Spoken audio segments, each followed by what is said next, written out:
night she'll be throwing the bash. I need a woman who'll treat me right. I need a woman who love to squeeze me tight. I need a woman. I need a woman tonight. I need a woman I can call my own. She got the love the blues and she'll buy me home.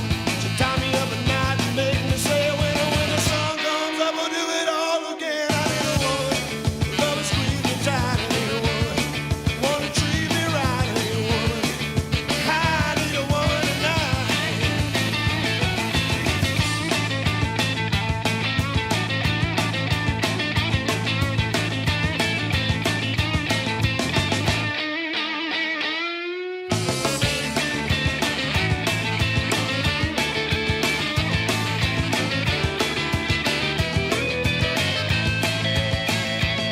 Well, my days are numbered and I'll tell you why. All the pretty girls keep walking on by, looking and smiling and winking to me. I got a woman who won't let me be.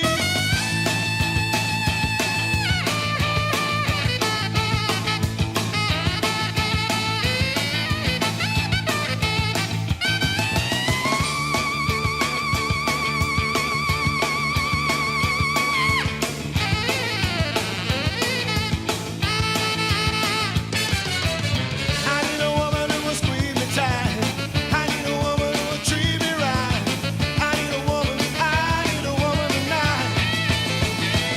I need a woman, yes, I need a woman.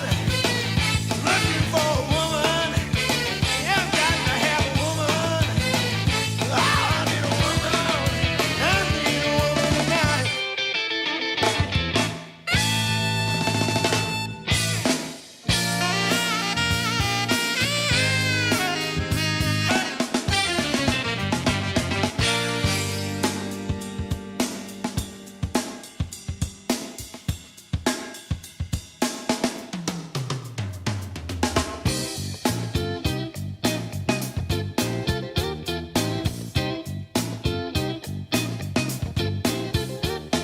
Trash is like a raven's paying our dues, scraping for corn and rock the blues. Band is kicking, playing it tight, all getting high till the morning light.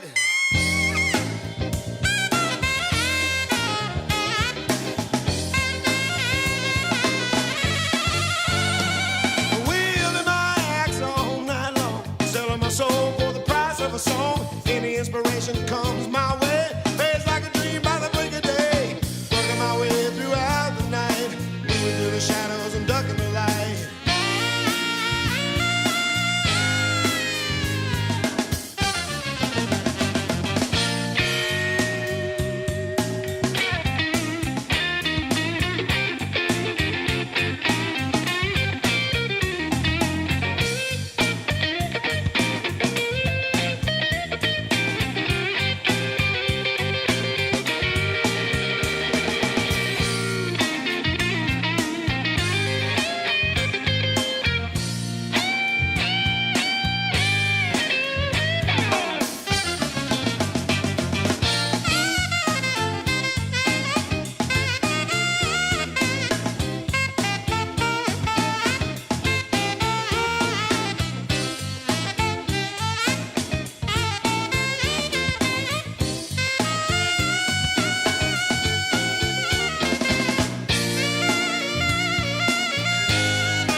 Side scraps, hardball lights grow low, screaming out the high notes, losing control. Moving through the shadows late Friday night, guitar burning, holding back the light.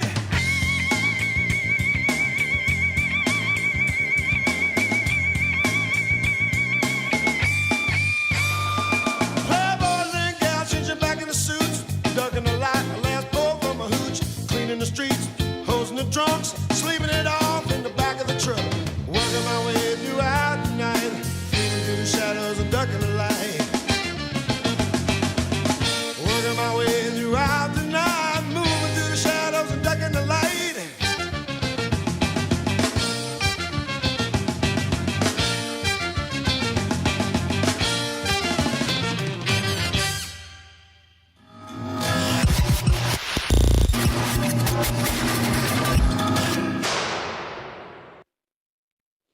All right, all right, all right. Here we are with the Zach Waldman show. And we've got the pop filter. And when we have the pop filter, that means I like to get right on the mic.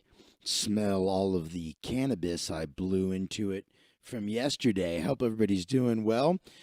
Little technical shit as usual. Had a couple little hiccups, but nothing too bad. I may officially be switching to OBS.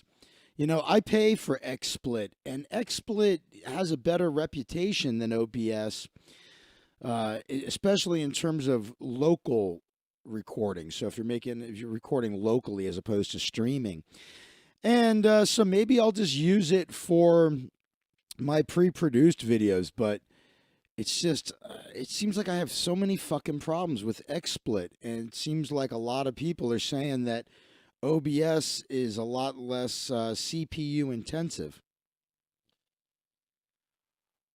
Also, OBS has all these really cool plugins that XSplit doesn't have. It's like there's all the little tip jar and all these cool plugins and widgets and shit. So I don't know, man. I've been using XSplit for so many years that I just kind of don't want to change. I'm sure OBS isn't hard to learn, but I've just, you get used to something and it's like I know XSplit pretty well. Its little quirks and shit. So I don't know. But I feel like I'm in the minority using XSplit. I feel like most people do use OBS. Whatever. Hope everybody's doing well. Make sure you check out the Zach Waldman fan club, zachwaldman.com/fans.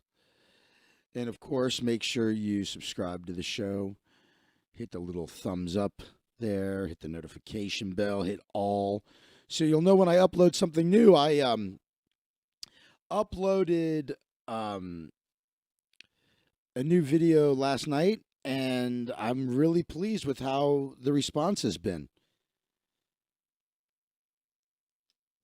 It's oh, what do we got here? Not bad. Blonde.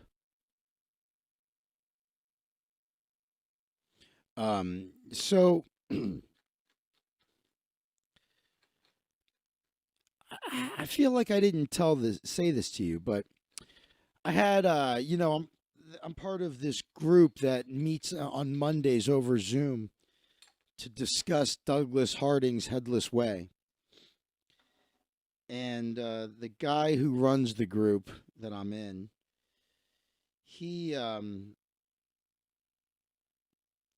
although it's funny, it doesn't really feel like he runs it. They're big on not having hierarchies in the Headless Way, I believe. So, but he's like the seems like he's the guy that's kind of keeps it together. Anyway, we were talking about the nature of consciousness, and there's this thing you do where you point out at the world and then you point back to where you think you are. So I'm pointing out there, and then I'm pointing to where I think I am. And then what you're supposed to realize is that when you point back to where you think you are, you find nothing. It's just empty space that's capacity for everything in the universe, right?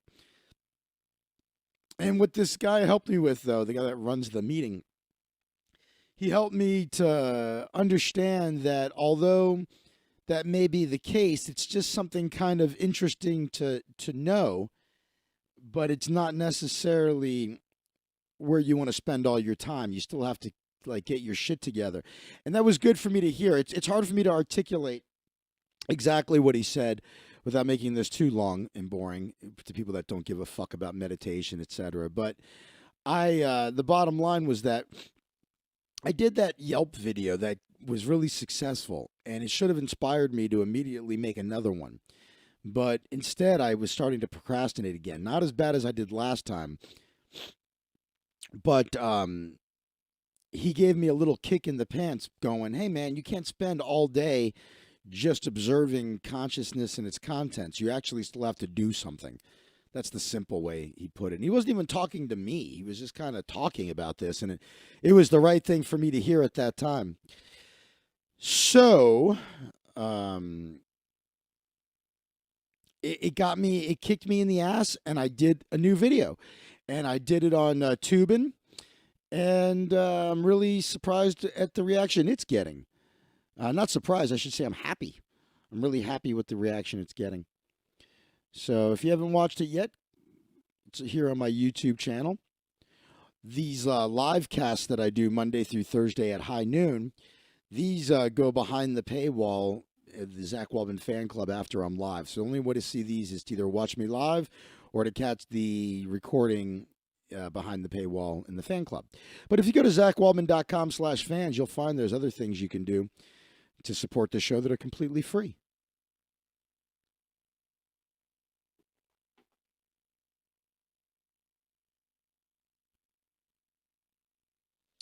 We're going to be, I got a topic today, the CAREN Act, which I feel even worse than I did before for anybody named Karen, now that they've actually named a law. It's a law you don't need. Typical California.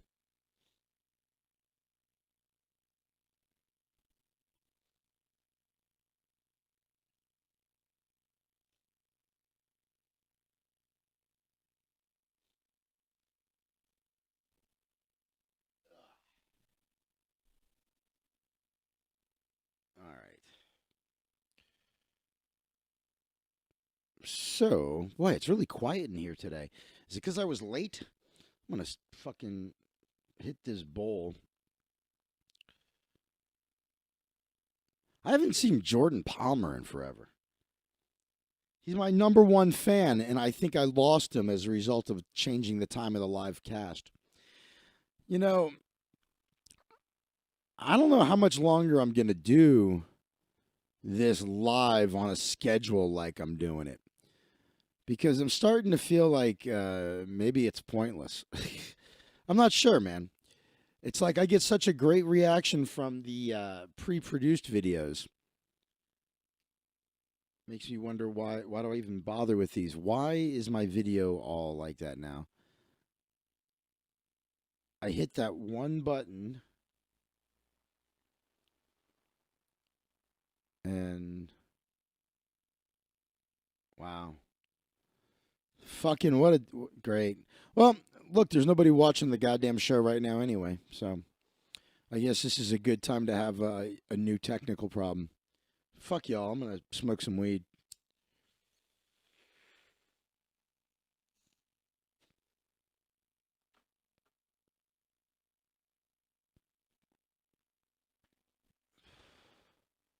Why is my video doing that? It's really disconcerting.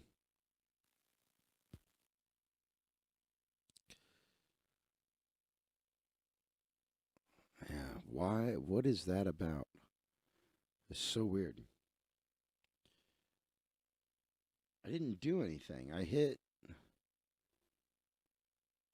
Let's see. What else could it be? I hit the little weed gif. And the thing's having a fucking conniption. It's having a full-blown breakdown.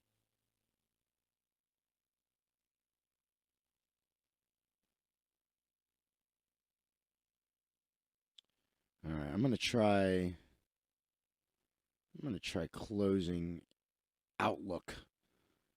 I don't think it's going to make a fuck of a difference, but I can hear my hard drive whirring away. This is fun. This is fun.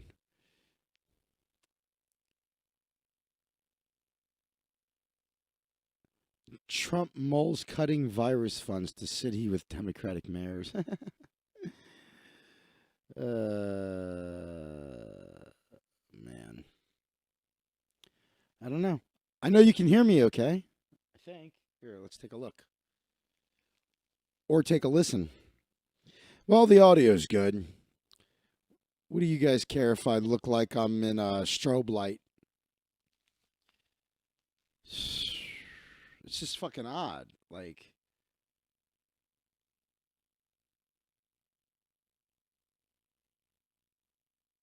I hit this, and then after I hit it, it lost its fucking mind.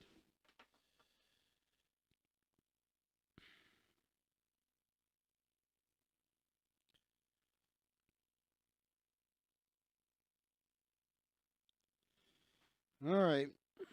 I'm going to try one more thing and see if this changes anything. That help? No. No, that's not helping either. Oh, man. I don't fucking know.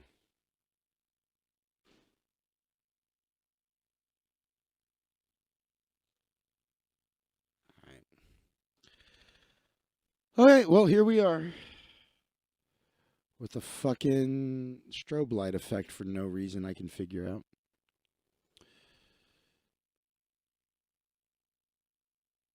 Fans have mixed reactions about new Disneyland rules.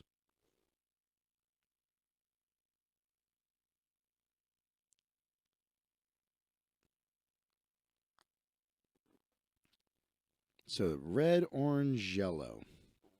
We got to stop color coding threat levels in this country. Some of you probably are too young to remember after 9/11, we had a fucking terrorist threat thing that was color coded. And it would be like, the chance of a terrorist attack today is color green. And you're like, what the fuck does that mean? Swing states brace for radical election scheme. Trump lawyer Giuliani caught in compromising position with young actress in Borat. I can't wait for the new Borat movie. Who's better than that guy, huh? Who's better than Sacha Baron Cohen? The greatest. Influencer describes what happened after a stranger turned into a viral meme.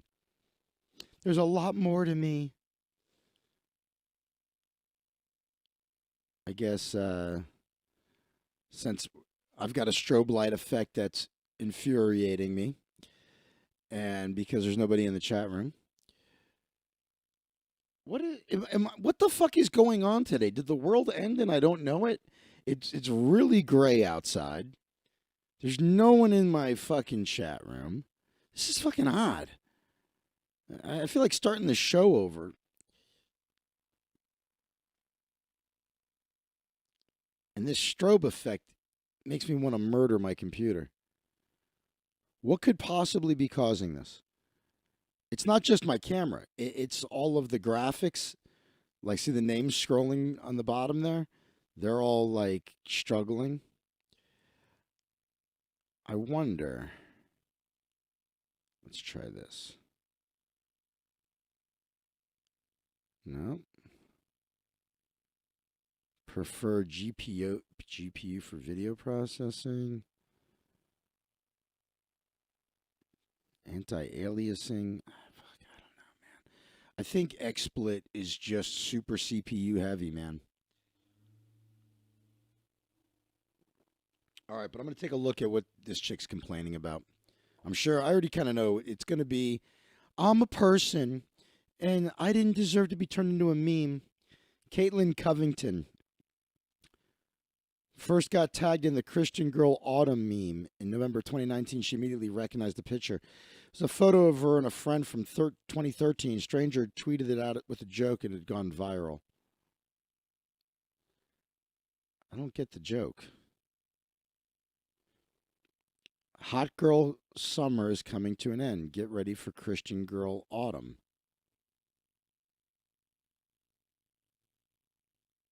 I don't get the joke. Am I retarded? She's hot, and I don't get it. Christian Girl Autumn meme. I just laughed it off, Covington told In the Know. Memes that were circulating were really old photos, and I can look back at those myself and laugh. The tweet reached tens of thousands of people and spawned reiterations and copycats that Covington says she's still tagged in today. I don't get the joke. Am I retarded? I mean, I am, but truly, though, I am very basic when it comes to fall. A lot of people have been caught off guard after they found out they've turned into a meme. That is weird, right? There's got to be some people that are just minding their own business that get turned into a meme, and they're like, "What the fuck? Now I'm a meme." I just don't understand. I don't know. She's hot. I don't get the joke.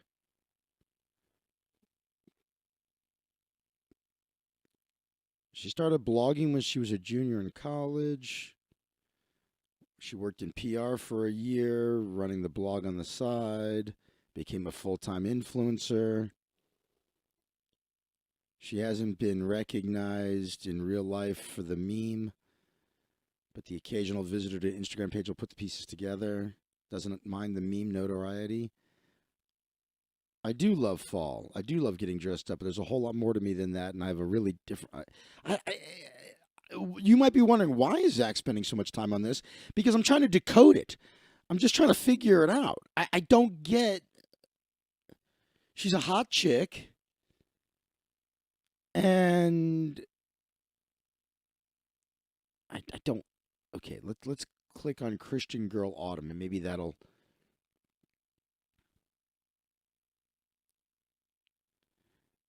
The face of Christian Girl Autumn donated to help the trans creator who made her into a meme.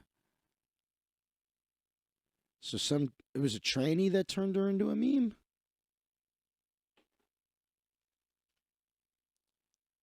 Why do I need to get to the bottom of this? I'm about to tap out. I just get curious with I'm like, this is on the it's on the front of Yahoo. And it's this major story about how she got turned into a meme and how she coped with it. And I'm looking at the meme and I don't get it. If there's anything to remember about the summer of 2019, it was the hot girl summer. Rapper Megan Thee Stallion coined the phrase in May. Started an internet revolution encouraging girls to live their life to the fullest, but to 3 months of everyone on the planet making a hot girl summer their caption on Instagram, the internet wondered what fall would bring. So this was hot girl summer. Okay, so Natasha thought she was going to make a joke. Okay. So Natasha, she's 19, creative writing student living in New York, Googled fall outfits for 2012. Searching for a very specific look to make into a meme. That's when Natasha stumbled upon a 2013 photo of a lifestyle blogger, Caitlin Covington, and her friend Emily Gemma. Pair of immaculately curled hair, enormous scarves, matching purses, and booties, which is exactly the aesthetic Natasha was searching for. Okay, I'm starting to catch on. Hot girl summer, I get what it was now. And it's coming to an, it's time for Christian Girl Autumn. I don't know, these chicks are fucking hot. And this blew up?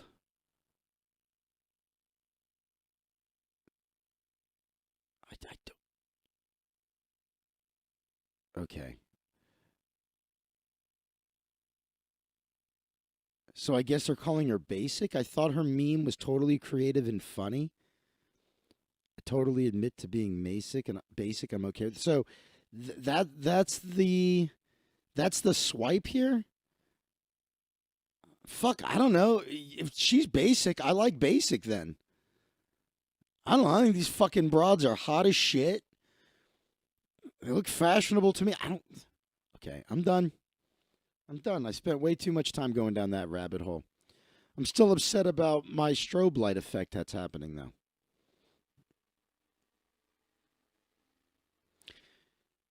Wow, this is so weird, man. I got up at exactly 10 today because the apartment people had to come in and check the fire alarm, the smoke detector.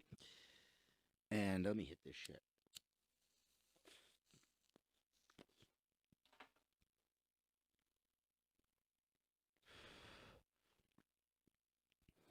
And I had plenty of time to get everything ready for the show. And I did. And then I had technical problems. And I was like, well, I have plenty of time. And then I dealt with them. Wasn't happy about it, but I dealt with it. But then all of a sudden during the show, we decided to get strobe light effect. It's just fucking annoying. It's just a weird day, man. It's one of those days again where I'm on fucking point and everything else is going wrong. Usually everything's going right and I'm going wrong. I need some more coffee, though. So here's some coffee hold music for you.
Hard drive is still spinning. Video is still fucked.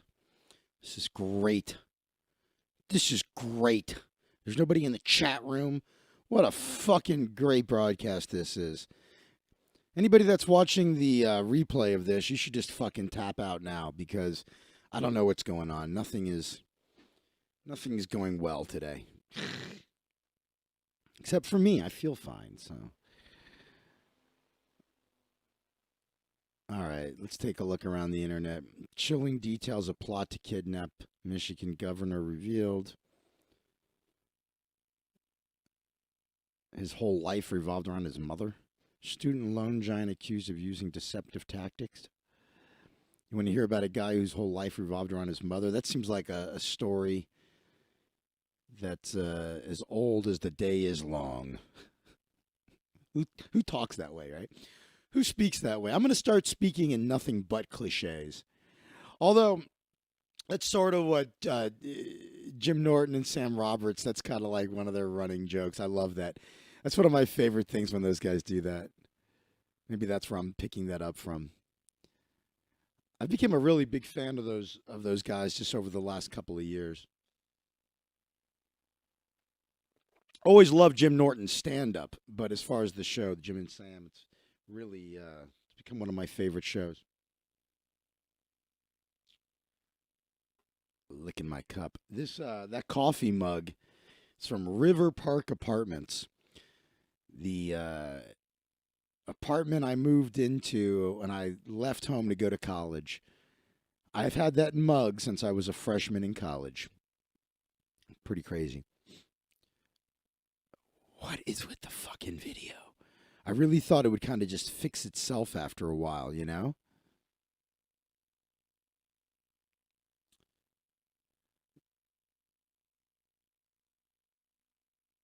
So this is a new series. It's a reality show about I Love a Mama's Boy. Documents extreme family drama. Okay, I'm out. Don't give a fuck.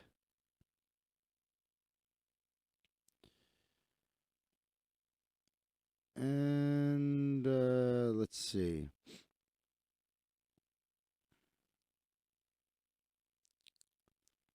Marcus Smart's painful post-game incident, a lasting reminder that racism is taught. Really? All right, what happened? What happened? Somebody tell his kid to... One of the arguments made by people who were afraid to have their exceeding black people certain means exceed material. You because okay. All right. This is already sounds too woke for me to get through. Um. Okay. Boston Celtics guard Marcus Smart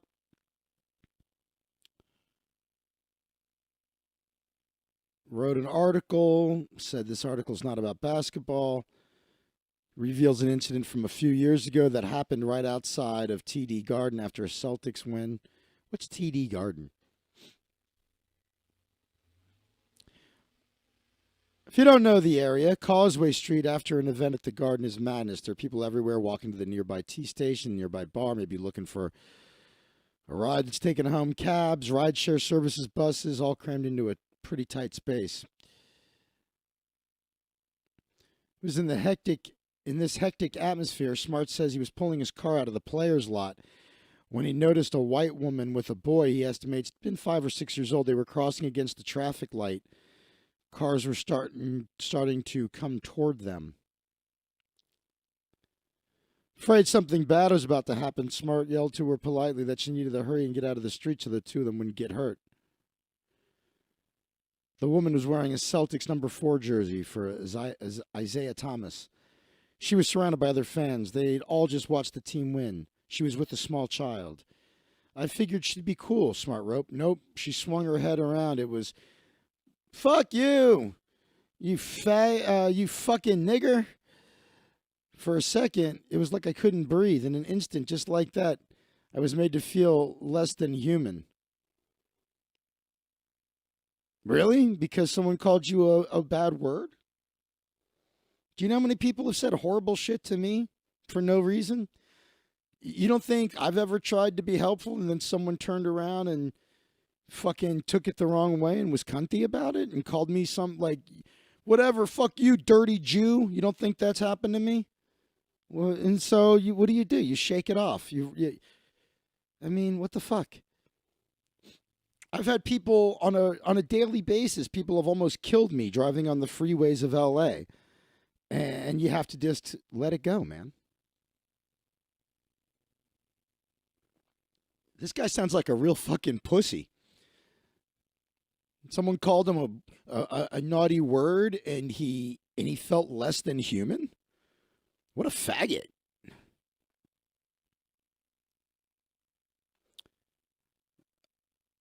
Anyway,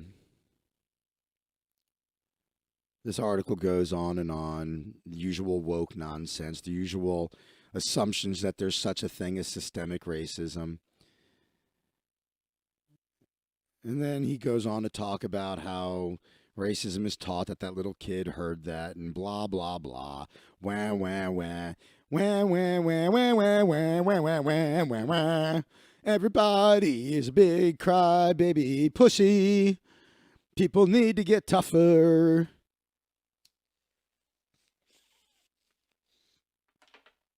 If I didn't have my laptop over there monitoring the show, I wouldn't be sure I was broadcasting right now.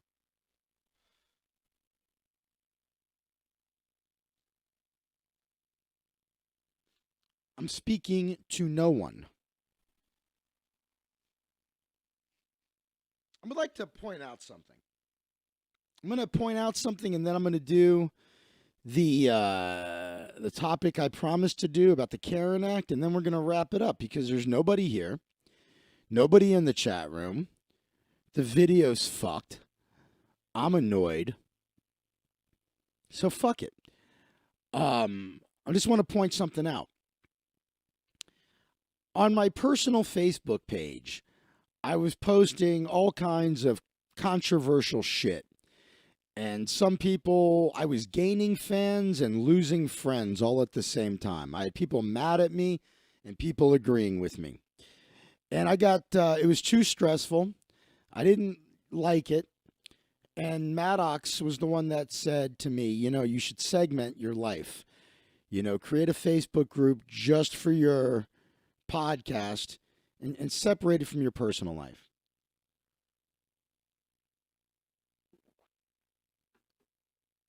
And so I mean, look, that's the reason a lot of these people have usernames, right? Like when I first started all of, 20 years ago, I could have come up with a username and been a YouTuber and had like, and kept it separate from my personal and professional life. Hey, immortal, how you doing? Fucking glad you're here, man. There's nobody here today. I don't know what's going on. And also, for no reason I can figure out, all of a sudden during the cast, I look like I'm in a strobe light. Everything is struggling. My computer is struggling horribly. But Immortal, do me a favor if you haven't watched it yet. I uploaded the new video, one of my pre-produced videos, and it's getting a good reception, man. So if you haven't had a chance to watch that yet, go ahead and take a look. But anyway, so Maddox was the one that told me, separate your personal, stop putting all this controversial shit on your personal Facebook page. And so I did that. Now my personal Facebook page, there's nothing on there except lighthearted stuff. Dogs, cats, babies, birthday greetings. And I take all the controversial stuff and I post it in the group for the Zach Waldman show, which is ZachWaldman.com/FB group. That's a Facebook group specifically for why did that do that? That's a Facebook group specifically for this show. So I post it all in there now. Here's the funny thing though, is ever since I stopped posting controversial things on my personal Facebook page, I get almost no response from people. I post all of these cute things, babies, dogs, kittens, positive messages, inane comments, birthday greetings. And guess what? Nobody gives a fuck about me on Facebook now. It's pretty funny. It's like, hey, cocksuckers, you all had plenty to say in my comment section and, in my DMs, and you unfriended me and talked all kinds of shit about me. And now that it's all, and by the way, I made a video saying, hey, everybody, for those of you that know what's in my heart, you know how I really am. And sometimes, social media, it's not a great place to have a nuanced discussion. So I'm not going to post controversial things here anymore. For anybody, I'm not going to apologize for the things I said, but I don't want people to be hurt, or confused by my messaging. So I'm not going to post it anymore. And a lot of people responded and said, hey, I get it, man. I'm going through the same thing. So a lot of people understood where I was coming from. They agreed with it. I got an outpouring of support. And from that point forward, I never posted any of that kind of stuff on my personal page again. And where's all the support from those people?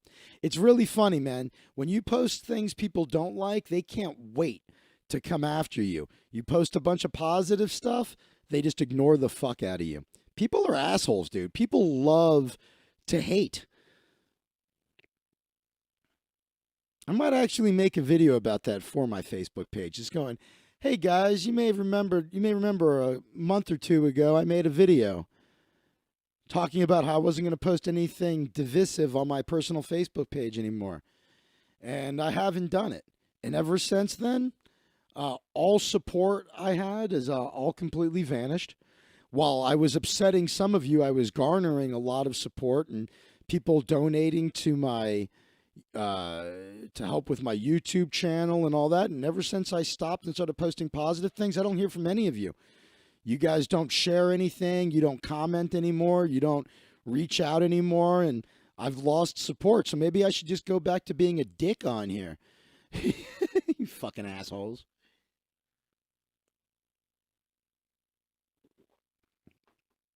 So, but I'm glad to see Immortal, man. That's cool that you're here.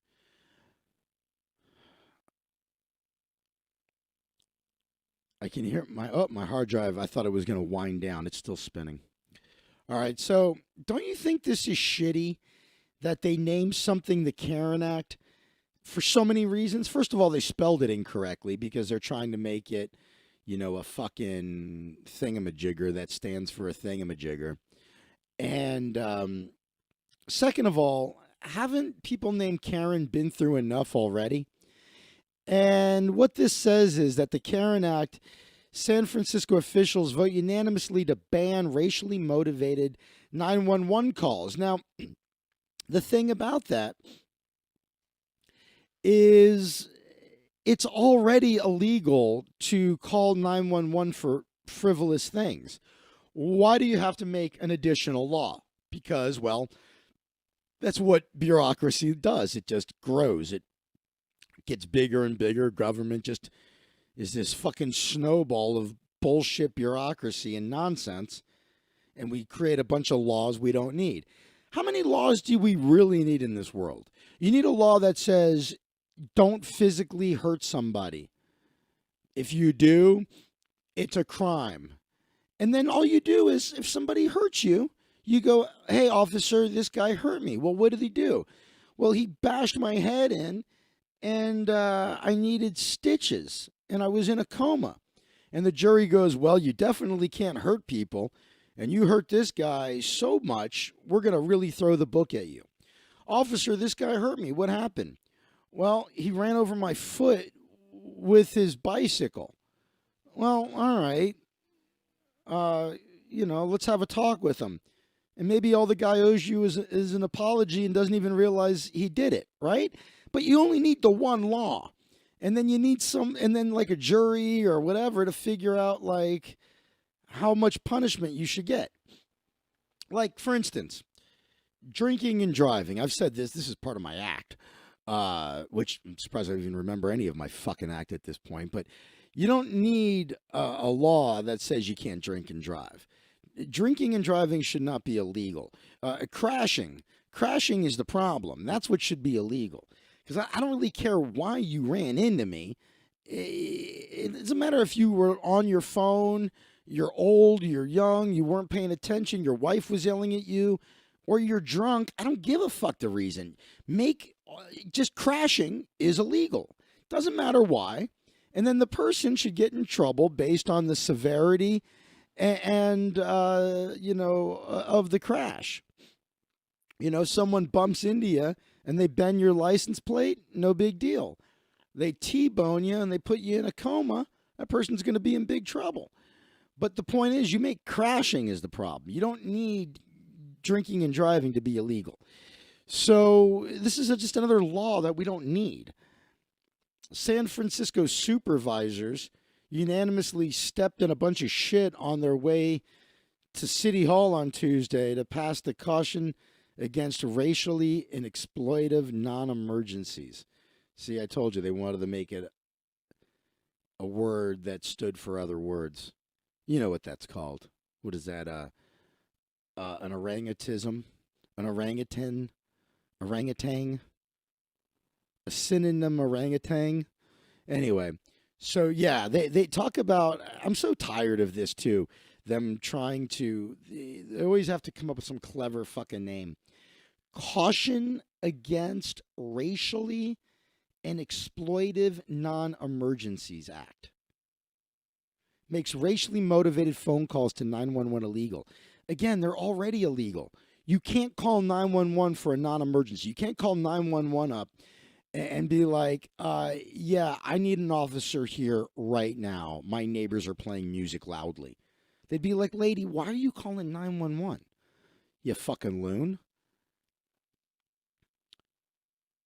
So this was first introduced in July after a bunch of Karen incidents.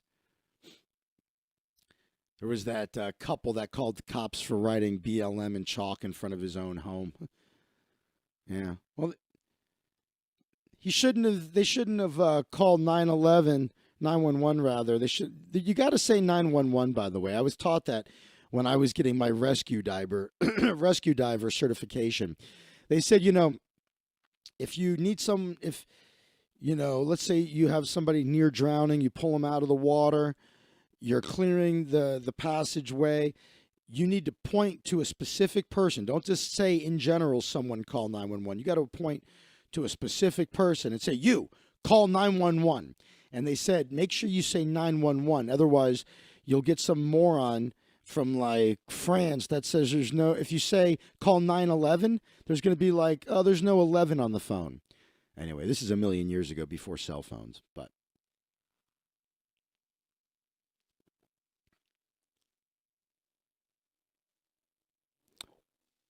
How'd I get on that? It doesn't matter. The name's a clear nod to the. Oh, I know what I was gonna say. It's like, don't call the cops because a black guy's writing on his own property with chalk. Call the cops because he's supporting Black Lives Matter, a Marxist-based domestic terrorist organization.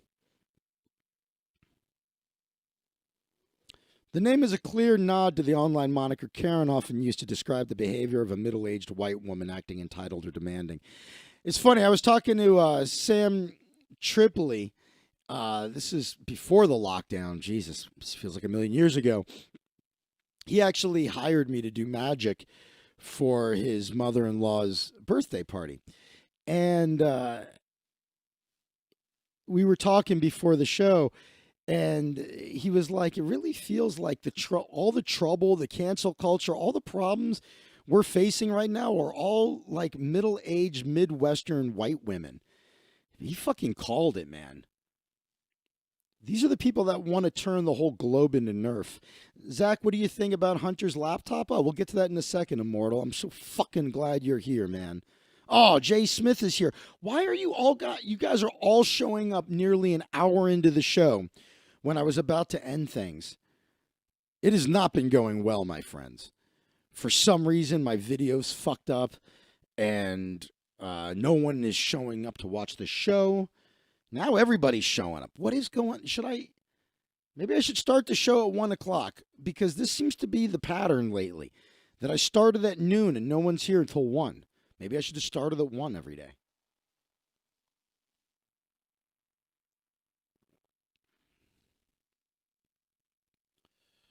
All right, so CAREN Act will expand the definition of a protected class in San Francisco.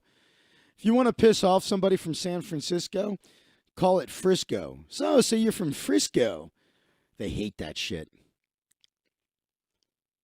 I don't know why. And if you want to piss off somebody from Nevada, call it Nevada. I mean, you'll have to you sound like a dumb fuck saying Nevada, but you'll still annoy people from Nevada. Where are you from? Las Vegas? Oh, I love Nevada. Excuse me, sir, you mean Nevada? Yeah. Oh, me? I'm from Illinois. Do you mean Illinois? Yeah. Sure do. Anyway, this is my pal Mike. He's from Frisco.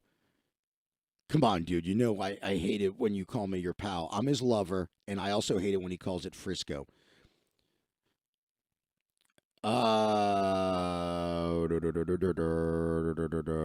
Protected class. I didn't know there was a protected class in San Francisco. It's to prevent false emergency calls with the specific intent to discriminate against a person or otherwise infringe the person's rights or cause the person's specified harms on the basis of the person's race, color, ancestry, blah, blah, blah, blah, blah, blah, blah. The act would accommodate a civil clause of action in the victim of discrimination. See, again, we don't need this fucking law. It's already illegal to call 911 for a non-emergency. Just, this is another one of those laws that makes that the politicians can feel good about. Look, we're doing something. Look at us. We're super woke.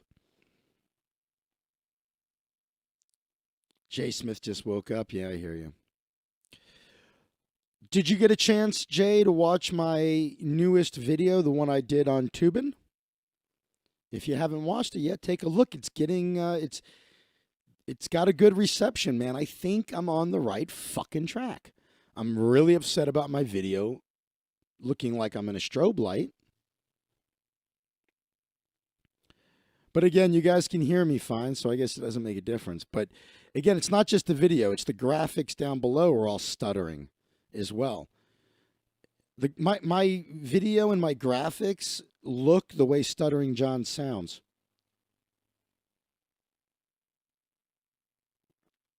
So, what do I think about Hunter's laptop? What do you want to know specifically, Immortal? Jay watched my Tubin video right after I posted it. Very funny. Thank you, man.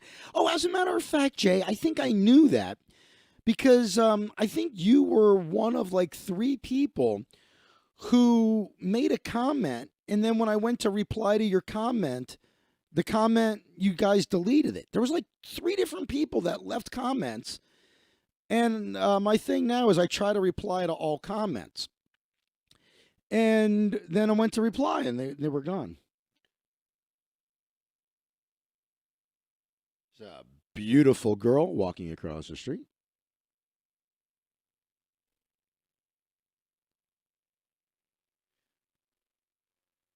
Oh no, I did not delete my comment. That wasn't you? Somebody. Who was? Maybe it was Jordan. No, Jordan's comment is the only one that's there, I think. Tell me about his crack addiction and how does that reflect on the big guy? Okay, so I guess my problem, Immortal, with responding to you is I don't have anything, I don't have an original thought on the Hunter Joe Biden situation. Every thought I have would be merely parroting what I heard Jimmy Dore say. I will tell you this, it really feels like the Democrats have spent the last 3.5 years projecting. And what I mean by that is it seems like they've spent the last 3.5 years accusing Trump and the Republicans of everything that they've actually been doing.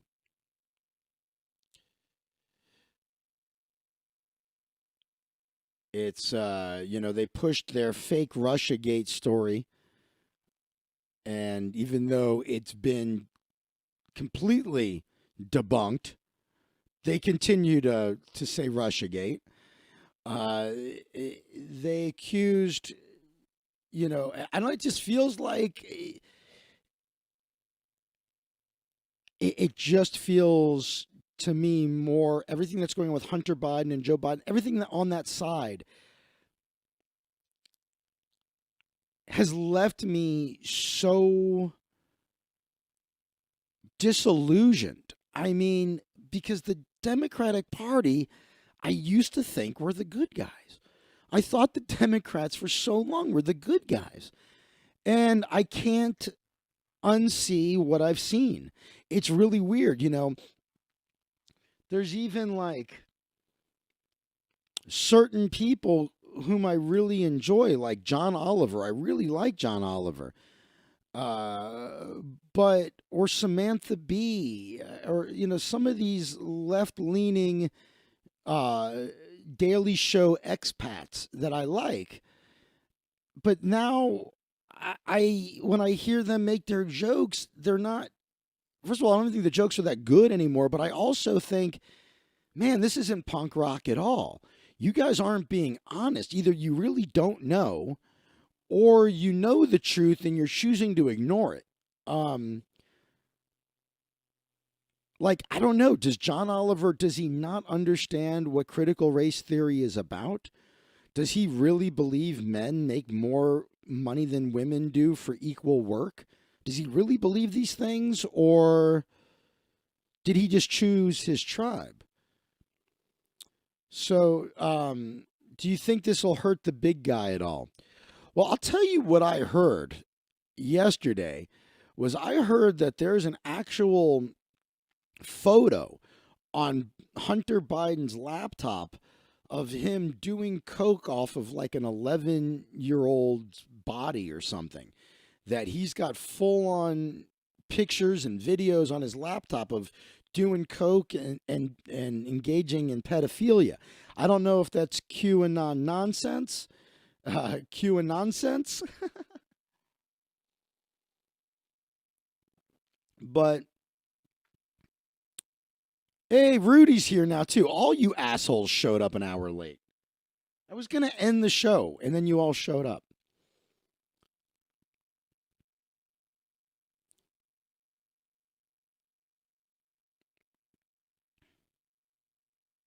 Beating and torturing, according to the Chinese whistleblower. That's okay. So that's what I heard, Rudy. I heard that there's videos, pictures. Yeah, that he's. That's it. That's exactly what I heard. And I also heard, and the reason I brought this up, Immortal, is because you said, "Do you think it'll hurt the big guy at all?" Well, I also heard, and this again might be more Q and nonsense. I like that my little turn of phrase there. that there is lost my train of thought. That Hunter Biden it was already obvious that money was being kicked up to Joe, but there's a reference to kicking some money up to the big guy. And my informant told me that they think that maybe the big guy is Barack Obama. That Hunter was over there. It's like, hey, I'm already getting mine. My dad's already getting his. We need to kick something up to the big guy. And so that's another thing that my source told me is rumored. Here's the thing, and somebody said this. It was Gavin McGinnis. Gavin McGinnis said this on the Chrissy Mayer podcast. He said, I used to not believe any of this conspiracy stuff, but what's happened over the last, 7 months or so has made me think that maybe all of it's true. And that's exactly how I feel. I went from going, get out of here with all your fucking nonsense, Eddie Bravo. I went from that to going, you know what? I think any of it's possible now. I wouldn't be surprised at anything. 9/11 inside job probably fucking was. You know what I mean? Like, I'm not saying I'm full on board conspiracy theorist. I'm just saying I don't think they're fucking crazy anymore, and I don't think they're stupid anymore. I actually never thought they were stupid. A lot of conspiracy theorists remind me of theologians. It's like they have a PhD in fairy tales. Slim chance of Barack Obama being involved wouldn't surprise me, though. It's Immortal and Rudy. Look, I think there's a slim chance that it's true that there's video of him beating, torturing, and doing coke with kids. But again, I also think it's entirely possible because at this point, I think anything could happen. Nothing would surprise me either, Rudy, and that's the point. So now to answer your question, Immortal, how will this affect? When you said the big guy, you reminded me of that rumor of Barack Obama being the big guy. But I assume you're talking about Biden. So how would this affect Biden? I don't know. Do you think at this point, with voting having already started, that anything is going to change anybody's mind at this point? Do you think the debate is tomorrow? Do you think that's going to change anybody's mind? Do you think if it does change people's minds, let's say the whole Hunter Biden thing comes out, it's all confirmed, and everything that we thought about with Joe Biden, it's all true. He was getting money, his kids raping and torturing and doing coke with Chinese kids. And would that be a big enough October surprise to turn the tide for Trump? Maybe so. You think it's crucial for undecided voters? Do you really think undecided voters make up a large enough voting bloc to swing the election toward either candidate in Immortal? I'm asking. I'm not saying I have a strong feelings one way or another. I'm asking you.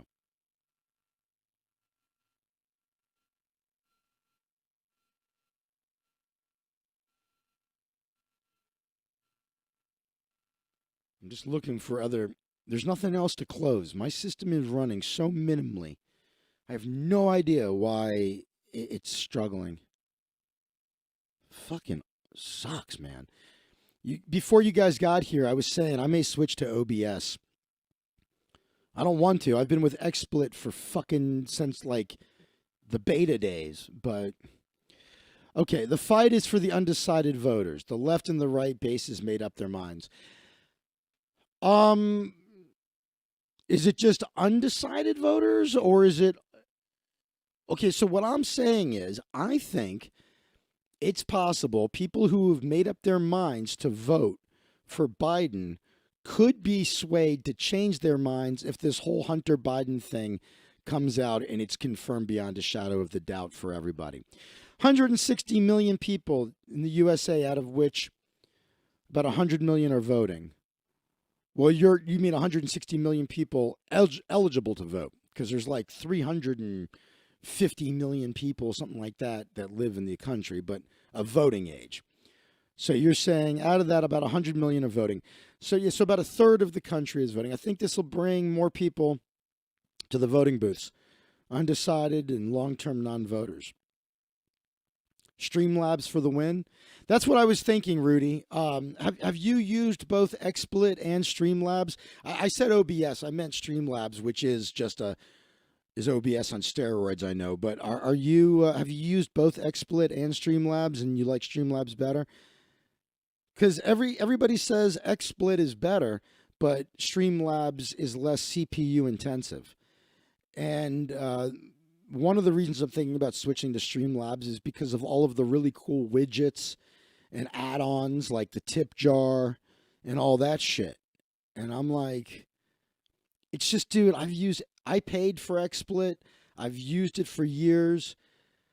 I'm such a hardcore XSplit user, and they say the quality for local recordings is better on XSplit. So I could still use it just for local recordings, but I might be ready to give up on it for streaming. It might be time to go to Streamlabs. Yeah.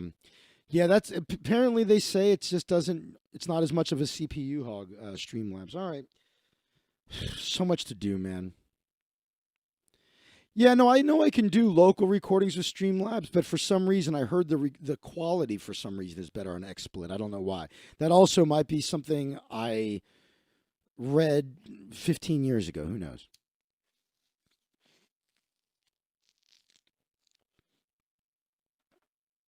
All right, so my point is a huge October surprise I actually think could sway a Biden voter to a Trump voter. I just don't I don't know about these undecideds, right? I don't know how many there are, and I don't know if they're truly undecided.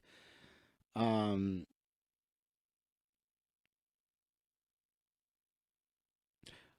I don't know. It is the weirdest fucking thing, but we're less than 2 weeks away from this fucking election, and no matter who wins this thing, I think we're going to be better off when it's behind us. Because if Trump wins, people will be upset. By the way, Pelosi said that no matter what, Biden shouldn't fucking, what do you call it? Acquiesce.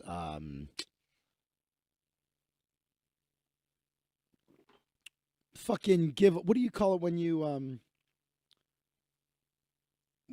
fucking lose, when you admit you've lost the election? Not acquiesce.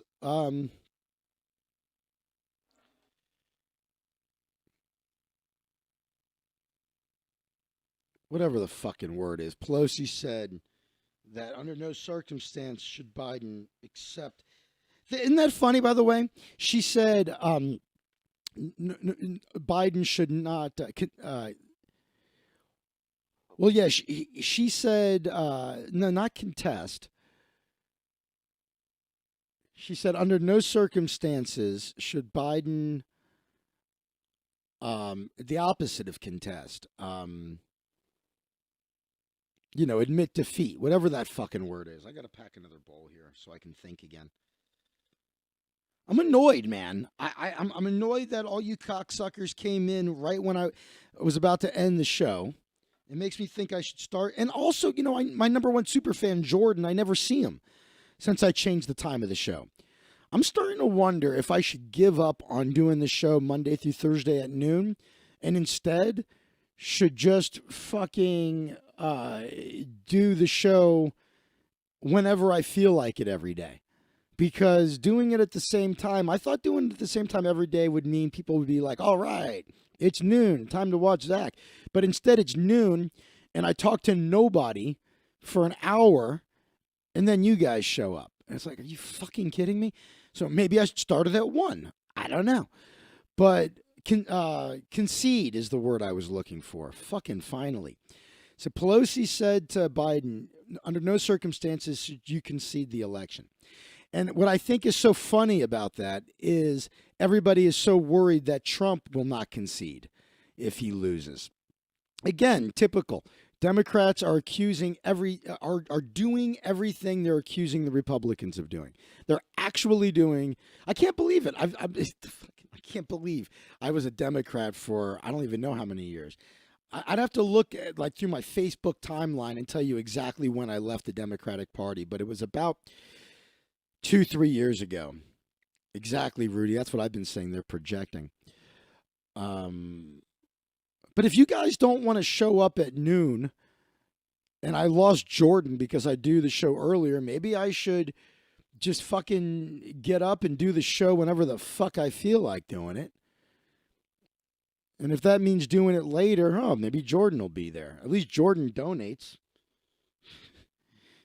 I mean, you other fuckers. I mean, Rudy's a member of the fan club, but the rest of you, it'd be nice if you donated. You could do it by going right there to ZachWaldman.com/PayPal.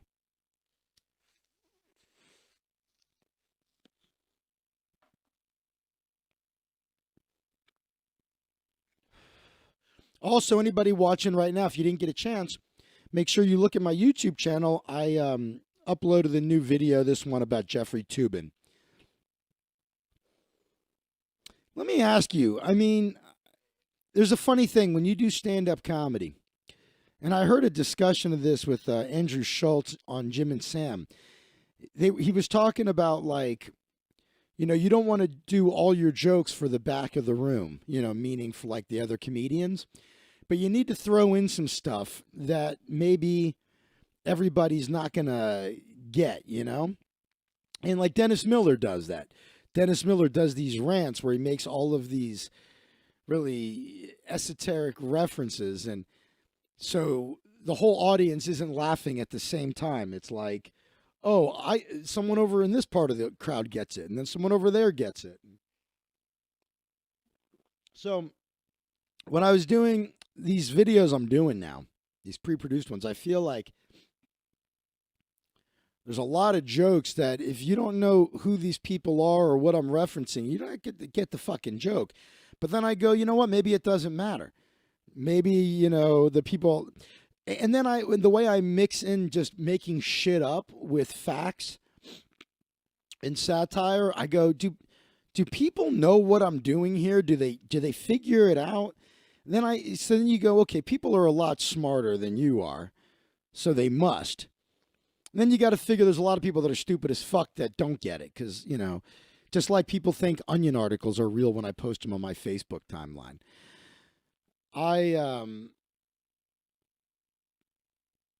But like, for instance, I know that I've had friends watch the video I did about Yelp. And when I talk about Robin DiAngelo is the new CEO of Yelp, most of my friends like my friend Lou watched the video and said, I thought it was great, but I didn't get a lot of the jokes. Like, I don't know who the fuck Robin DiAngelo is. You know what I mean? So if you don't know who she is, you don't get the joke. But if you fucking hate social justice warriors with a passion, you know exactly who she is, and the joke's for you. So, all right. I'll tell you what I'm going to do. Since I was going to wrap up the show, and then all you fuckers decided to climb in, this might even be I thought this might even be a good way for me to choose the topic for my next video. Jeffrey Tube Meat, yeah. Tube Meat Tubin. It has hit us with a vengeance. Virus surges again across the United States. Do you guys think if Biden wins that he's going to lock down the whole fucking country? Because it sure feels like it. Does anybody else care about the virus anymore? Or are you like me where you're like, fuck it. It's time to just live with having the virus? Because this is an article about how the coronavirus is just fucked up a nursing home in Kansas, and Ohio's getting fucked up. And so it says here the virus is now simmering at a worrisome level across the entire country. Colorado, Illinois, Kentucky, Michigan, Montana, New Mexico, North Dakota, Ohio, South Dakota. Why wouldn't you put the two Dakotas together? You should say North and South Dakota, Ohio, Dakota, Utah, Wisconsin, Wyoming. It's a dangerous time. I feel like I'm going to fall asleep on my feet talking to you about the virus. I have such virus fatigue. So fucking done with it, man. All right, so this is what I'm thinking. I'll hang with you guys since you all showed up an hour late when I was about to end the cast. But now you're all here, and I'm glad to have you. I do appreciate it. Mortal says if Biden wins, major restrictions are coming. I think you might be right. I'm gonna use this time to go through the breaking news, the headlines, and possibly pick the topic for my next video.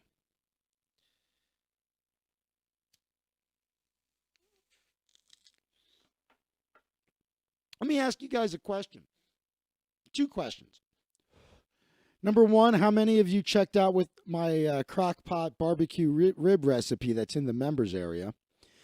And number 2, how many of you would be interested in a behind the scenes of how I make my videos?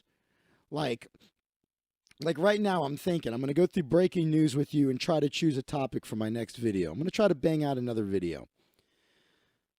And I'm going to try to bang out as many of these fuckers as I can because it's what gets me views, it's what gets me subscribers, and people seem to be digging it. And I'm going to get better at it the more I do it. So I was thinking, like right now, I'm going to go through some breaking news and headlines. Now, let's pretend I pick a topic as we're doing this together. Like I did this with you last time. It was just a coincidence. Last time I did this, if you guys, some of you were watching, the Jeffrey Toobin thing, that story broke while I was live streaming, if you recall, because I was checking Twitter and it popped up as I refreshed. And I read the headline and I couldn't stop laughing. I was just laughing before we even read the story. I'm like, is this fucking real? You know, so I said, you know what? I guess this will be my next story. And it was my next video. And so you were there when I decided that that was going to be the topic of my next video. But this time, what if you're here for me choosing the topic of the next video? But then I set up a camera and I go, all right, this is how I actually do this. This is how I construct the script. This is how I set up the teleprompter. Is there any interest in a behind the scenes of how I do it? And I'm thinking, even if you say you're interested, maybe that's the kind of thing I should only do after I'm successful. Like, in other words, maybe when I finally get 1,000 subscribers, I should celebrate 1,000 subscribers by showing you how I make my videos. Like, I would love to see a behind the scenes of how Andrew Schultz does his. If you want to see something really interesting, there's a documentary. It's only about 45 minutes long or so. I think it's called 6 Days to Air, I think. And it's how Matt Stone and Trey Parker put together an episode of South Park. And it's really cool. I'm friends with Trey Parker on Facebook now. I don't know how that happened. It was, I guess we have a lot of mutual friends because of comedy.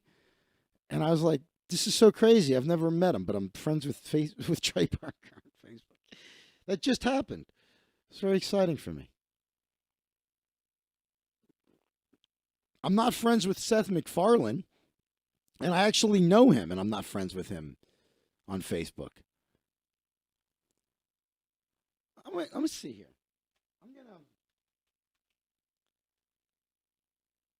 I'm gonna see. Let me see if I can find Seth MacFarlane on Facebook.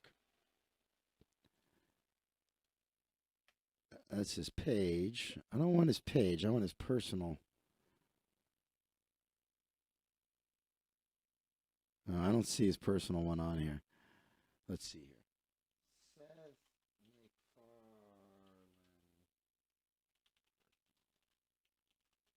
Let's see here.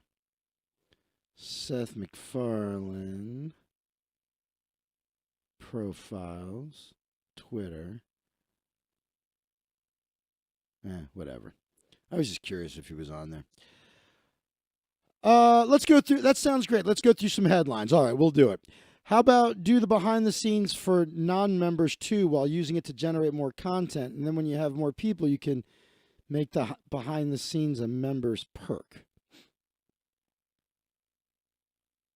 Yeah, maybe. I'm just thinking maybe nobody cares about behind the scenes because I'm not successful yet. You know what I mean, Jay? So I feel like it's like, hey, I finally hit 1,000 subs or something. By the way, I can't believe how stuck I am on my fan club. I got like the first 10 members in like 10 days. I was getting like a member or two a day for the first week or so. Now I haven't added a member. I have 12 members of the fan club, and I haven't added a new member for weeks.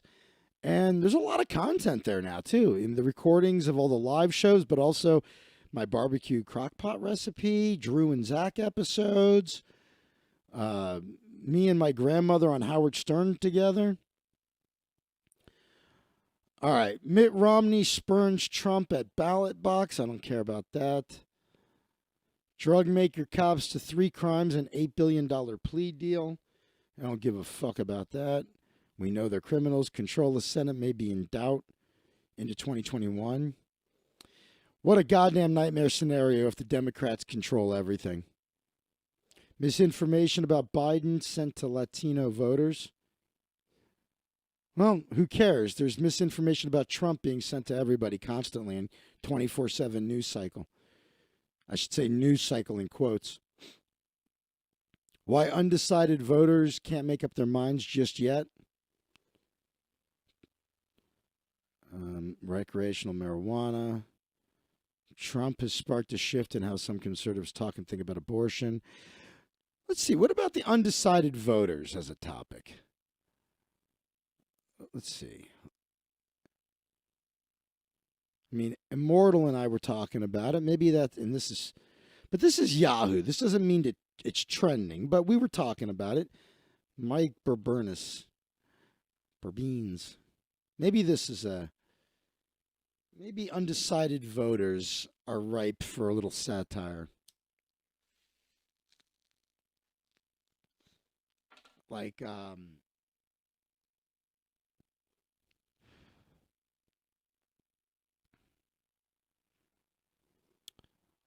something like undecided voters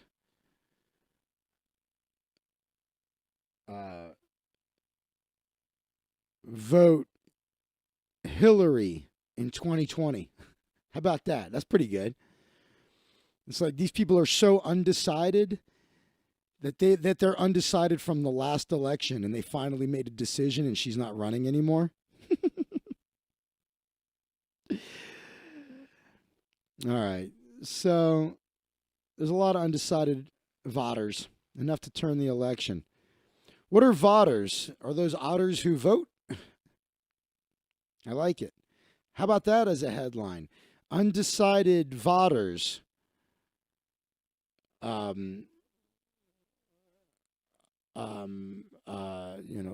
Like undecided voters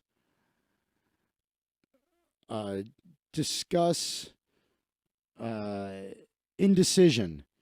And then, yeah, it's just a whole thing of, I'll just put up pictures of otters and I'll quote them and why they can't make up their minds yet.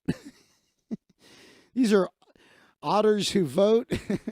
Everybody loves an otter.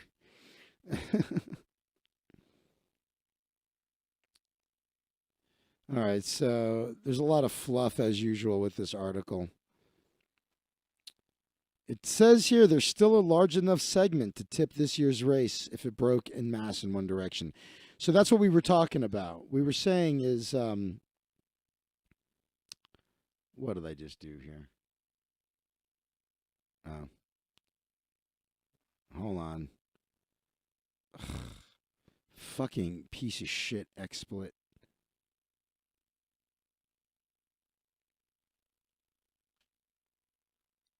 All right. Sorry about that.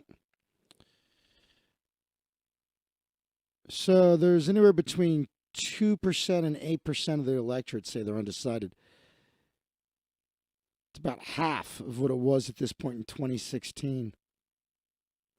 Large enough segment to tip this year's race, if broken en masse in one direction. So they get an outsized share of attention from voters and political media. Okay, blah, diddy, blah. Why there's debate. Political analysts have spent years trying to understand who they are and what they think demographically. They screw younger than the average voter, disproportionately hip to be square. They're less likely to make collages. Unsurprisingly, they often describe themselves as moats around castles politically. Most common reason they're undecided this late in the race is dissatisfaction with both major party candidates. Can you blame them? Another group of undecideds likely consists of voters who would typically support a third-party candidate, may fear wasting their vote. I'll never understand wasting your vote. It's not a waste. You're voting for who you voted for. And some of it's less about choosing between the candidates, about deciding whether to vote at all. So a lot of undecided voters are like, you know what? Fuck it. I'm just not going to vote. So based on current polling, Trump likely needs an overwhelming share of remaining undecided voters to swing in his direction. I'm wondering if the polling is just way fucking off this time.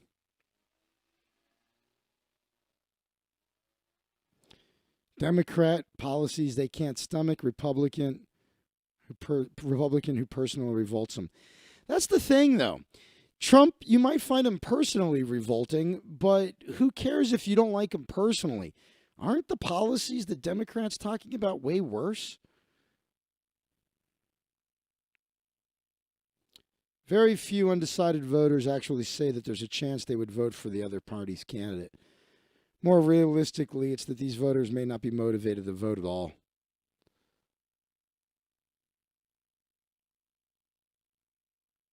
Some undecideds turn out to be people who have long felt alienated. And yeah, that's me. Voted for liberty. Yeah, I voted for Gary Johnson, I think, last time. I don't ever vote for the Green Party candidate. Jill Stein. Torn between personality and policy. Trump's persona, Biden's policies. See, that to me, that's an easy decision. Policies are more important than personality. They're less politically engaged. They're not following the 24-hour news cycle, just living their lives. People like Juan, right? Can't find the time to care strongly. Smart people, basically. They don't fit in any political profile easily. A lot of different opinions here. This person says, Kathleen Davis says, there's a group of people in America, a very small group, less likely the least informed, receiving more attention from the media. They're the undecided voter. Our obsession with them is dangerous distraction during a critical time. I will say this. One of my close friends never votes. He's never voted. This is the first time he's ever voted. He's nearly 60 years old, and he's voting for Biden, and he gave me an earful recently about how could anybody vote for Trump. And I don't argue with anybody about this. I just listen. I go, yep. I go, it's fucked, all right. All right, I got to take a leak. Here's a little Reverend Carl for you. I'll be right back.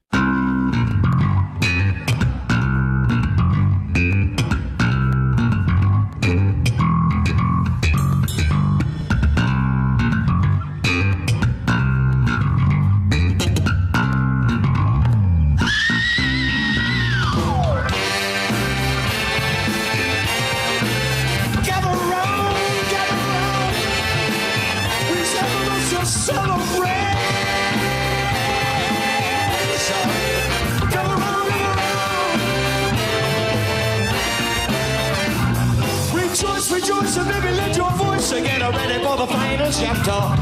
Roll up and fill your cup. You better pause for this moment in time. Witness the fall of the empire, the end of the 1,000-year reign. We got no one made it on the pretty baby, just in a turmoil of pain. Viva, over. I can smell the blood. All that falling empire. Viva, over. I can smell the blood. Say, viva, well, it's time to hand things over. Now the jewels of our luggage returned. Triggers still in possession, made in charred and ragged and burned. Everybody just realize what a foolish good you've been. Look at what you've admitted to. Imagine the horrors of the scene. Viva, Viva. I can smell the blood.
Rejoice and baby, let your voice get ready for the final chapter. Go up and fill your cup. You better pause for this moment in time. Everybody just realize what a foolish good you've been. Look at what you've admitted to. Imagine the horrors on the scene. Viva, Viva. I can smell the blood. I'm a falling empire. Viva.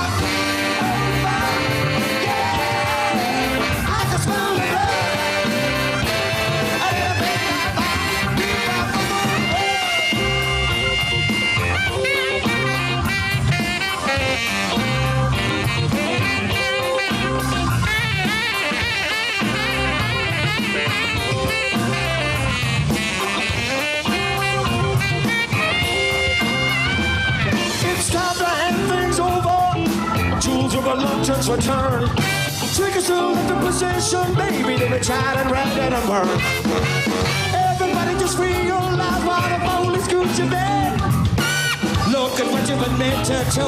Imagine the horrors of the scene. Viva, over. I can smell the blood. I'm a falling empire. Viva, over. I can smell the blood.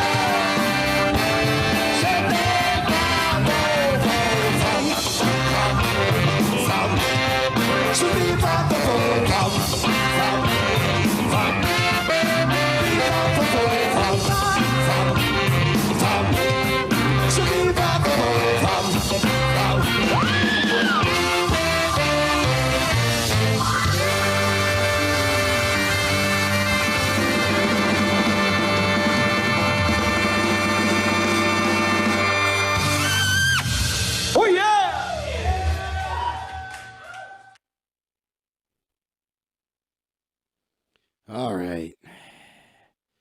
Fucking everything stuttering and stammering.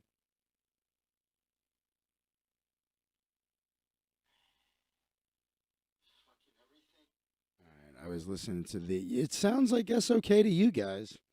Just looks shitty, right? All right. The polls are way off indeed. I think Immortal, you might be right, my brother. You might be right. It's fucking crazy. Let me ask you, what do you think is going to happen the night of the election? Do you think it's going to be exactly what they said, which is we're not going to know the results for weeks. Because they're saying with all the mail in voting,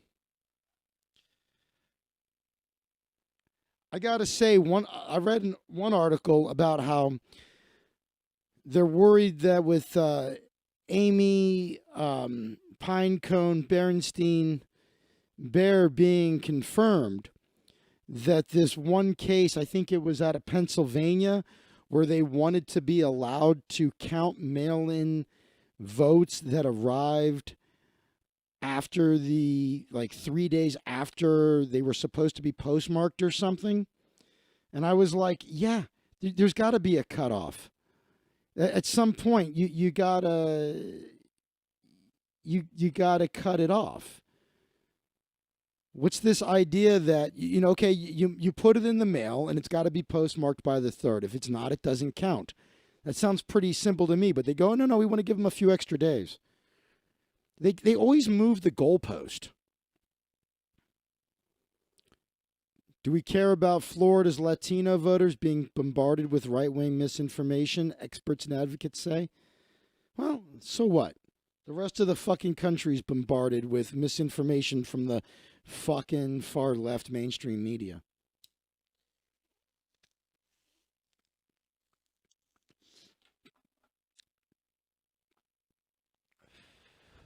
Tell me where there's not misinformation. I'm more interested in a headline that says, completely factual misinformation bombarding the Latino community. Completely factual information bombarding Americans. That would be a headline. That would actually be something. Maybe that's it. Maybe that's should that be the article? My video? The title is,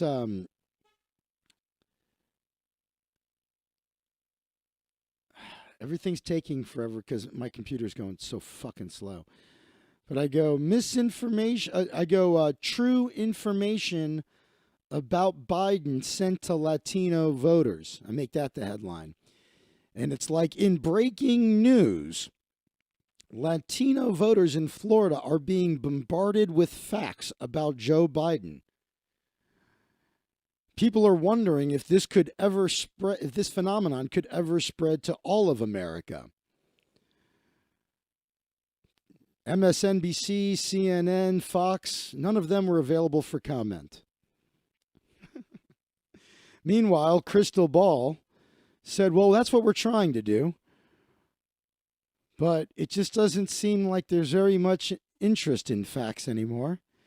But you'll notice, when facts are reported, it makes headline news. As you could see here, people are amazed that little Cuba in Miami is being inundated with factual headlines. Okay, I'm getting no response from the chat room, so I guess that's not the topic of the video.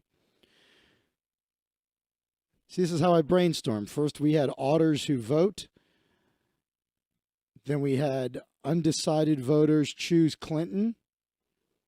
That still might be the best one, right? Undecided voters choose Clinton. Undecided voters have finally made up their minds in the 2016 election. I feel like that's a good one, but no response from voting otters, undecided voters, or breaking news, Latinos bombarded with facts about Joe Biden. Nothing? All right. Well, we might be done with Yahoo. Maybe it's time to try Twitter and see if there's something there that you guys like. You guys have gotten so quiet, I'm concerned that you're even hearing me anymore.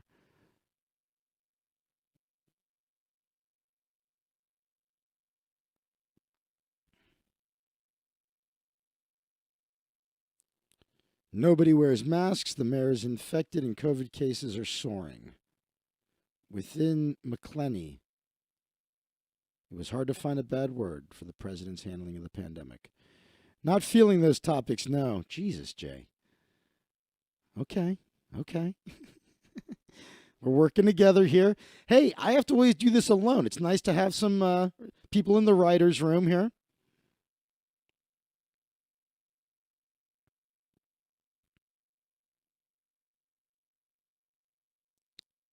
All right. It's time to check Twitter.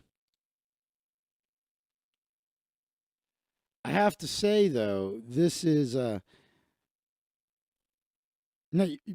two things. Jay, you didn't hear the hilarious jokes I would have come up with to go along with those headlines. Number two, this is really tedious because my computer is acting so fucking retarded.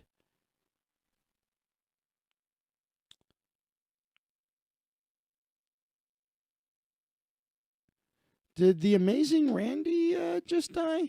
Uh-oh. Hold on. Oops.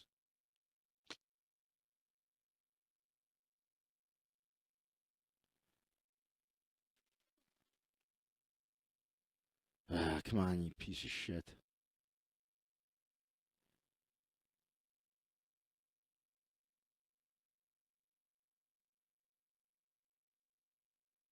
I think, hold on a second. I think the amazing Randy died.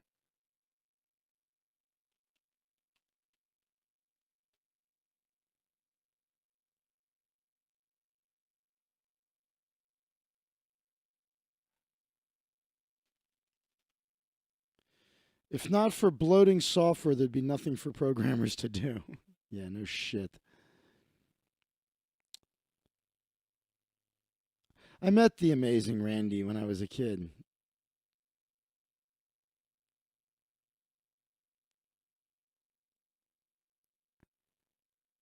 This must have, I mean, Penn just posted this. So, the last, oh, fucking Twitter just updated on me. You whore. Hold on. What's going on? Everything's happening here. Suspect identified in 1996 homicide of Boyle Heights girl. Jesus. Oh, here it is. There's Penn. The last picture of me and Randy. I can't type through the tears. This will be a hard day of making TV. I love you, Randy. You invented us. Yeah, the amazing Randy. I guess he must have died. He's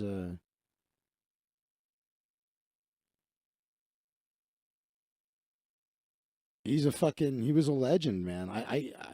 This must have just happened. A great and terrible loss. Randy showed us what it was to entertain without skullduggery and charlatanism. Thank you for teaching us to think critically and rest well. I remember seeing Randy as a child. He blew me away.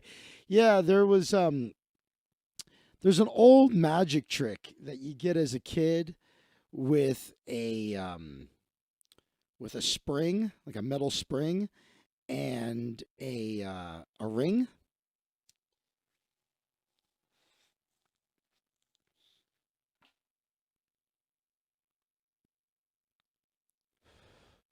And I met the amazing Randy at a magic convention when I was a kid.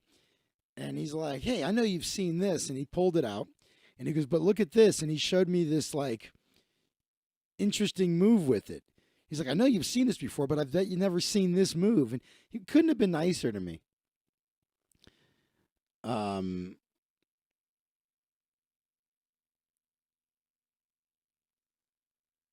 So let's see. How old was, I mean, he's got to have been 90 years old. But, and there's nothing yet in the news. So this is Penn, just did this minutes ago. Do you guys all, I'm making an assumption that you all know who the amazing Randy is, by the way. If you don't know who he is, he's famous for debunking psychics and mediums and that kind of shit. There's his foundation, the James Randi Foundation, offered an award if you could prove that you had psychic abilities. Then he would, they'd give you like $100,000 or $1 million, whatever it was. He didn't like being called a debunker, preferred investigator. Wrote about paranormal phenomena, skepticism, history of magic, frequently on The Tonight Show with Johnny Carson. He exposed fraudulent faith healer Peter Popoff, was occasionally featured on Penn and Teller's Bullshit. Also, there was a movie starring Steve Martin called Leap of Faith. And that was based on The Amazing Randy. But yeah, he's one of the greats.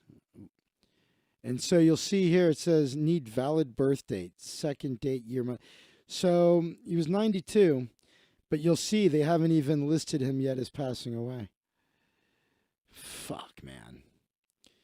That's a bummer. So there he is, man. The Amazing Randy. Fucking great guy.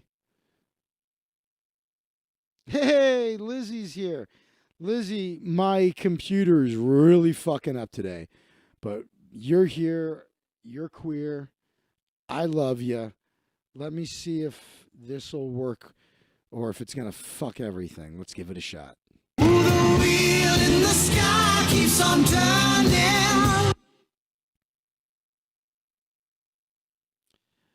Maybe it'll fix everything. You see how I look like I'm in a strobe light, Lizzie? It's fun, huh?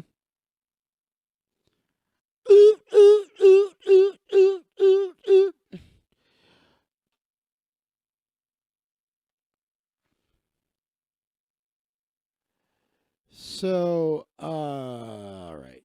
That sucks. The Amazing Randy is dead. Fuck. One more reason this year sucks. Do we want to talk? Do we want to hear Barack Obama talking about being woke? Sure, why not? When I was 20 years old, that woke, because I had other stuff that I was interested in. We won't go into the details. When I was 20 years old, I wasn't all that woke. Because I had other stuff that I was interested in. You know, isn't he kind of saying the same thing that I always say about all these woke pussies? I'm like, you fucking kids, you're in your 20s. You're supposed to, it should be sex, drugs, and rock and roll. Why are you not doing drugs and fucking everything in sight? Weed is legal. It's like, what are you doing? You're spending all your best years being woke. That's what Obama did. Obama did coke.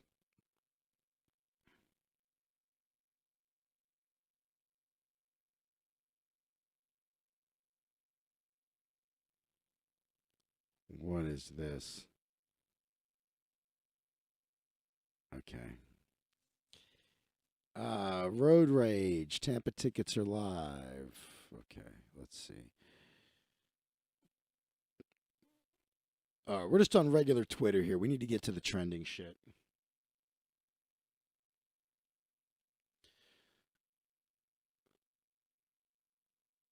Oh boy. Before Glow got canceled, its actress of color felt disempowered. Shut up, pussy.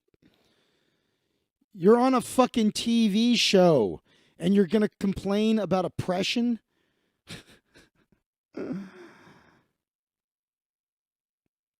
So we did the thing. The CAREN Act was my main story. We already talked about that. How about, what if we made up, let's see, San Francisco, why be woke when you could do coke? That is fucking good. God damn it, Lizzie. That was good. Hold on a second. You deserve something here. You win it. The ultimate zing. Fuck yeah. It's not really a zing, but that's the closest thing I have. That's just a good fucking phrase. Why be woke when you could do coke?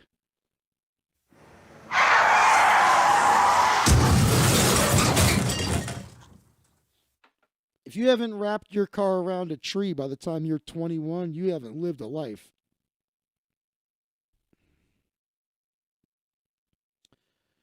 So I already did a thing on the CAREN Act. What if we did San Francisco supervisors pass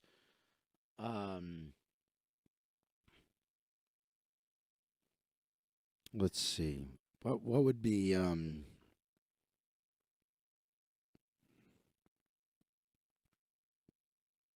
or how about this? How about Houston supervisors pass Karen what do they call sanctuary cities, right? So how about this? Houston supervisors pass sanctuary city resolution for Karens. I have to word it better than that, but you get the idea. So San Francisco passed the CAREN Act, and Houston becomes a sanctuary city for Karens. It's like Houston supervisors announced that they find it disgusting Karens in San Francisco are being discriminated against. Head supervisor of the Houston City Council said, while you're discriminated against in California, no, you can always have a home here in Houston. Here, if you point out a black guy that's scaring you, not only can you call 911, you can go ahead and shoot him and ask questions later. Lizzie, you got here late, but I thought I'm trying to brainstorm ideas for my next video. I don't know if you saw the latest video I did, Lizzie. It's getting a good response. It's the one I did about Jeffrey Tube Steak Tubin.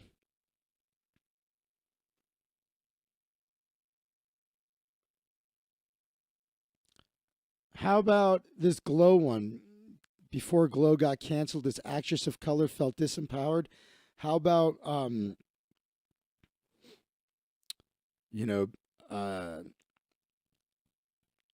something like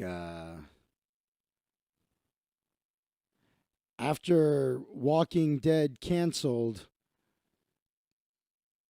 zombie actors complain about being typecast. How about actors who played zombies in Walking Dead fear being typecast?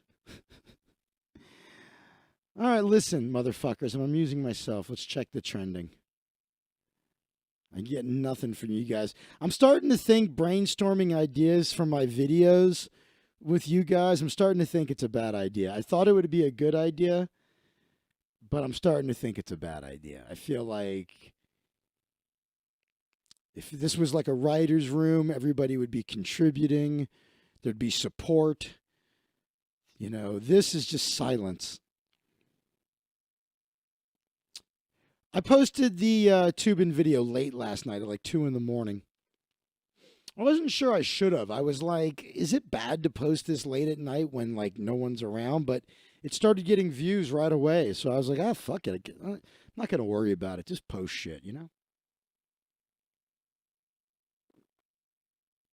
I'm starting to feel that way about going live at noon every day. I'm starting to think it doesn't matter. I'm starting to think I should just go live whenever I want.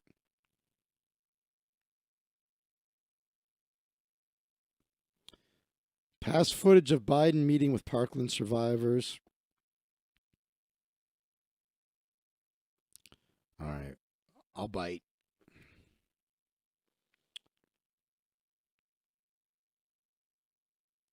I'll never forget the comfort that Biden brought Corey. Oh, so this was about all the comfort he brought people.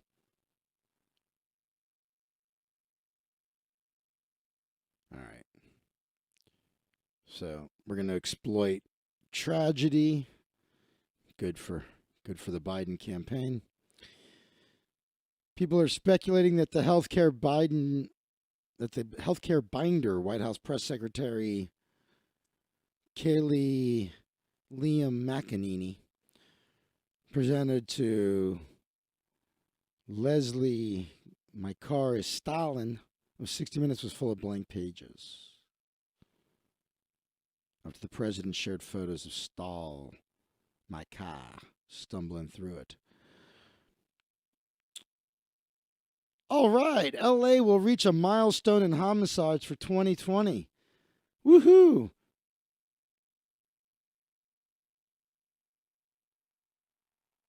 Yeah, check it out, Lizzie. I think you'll like it. It's getting a good response. We're hitting milestones in LA. Good for us. How much you want to bet I can't read this article? If you want to buy a subscription to the Los Angeles Times, I don't want to buy a subscription. No, you're going to let me read this one for free, you fuck? I can usually count on them to tell me to go eat a dick when I try to read an article. Predicts LA will top 300 homicides this year, the first time since 2009. Great. Good for us. 266 homicides in the city as of Saturday. There was a shooting right by my fucking gym the other night. Representing nearly 25% increase over the same period last year. Great. It's during a virtual meeting, terrible loss, erosion of progress.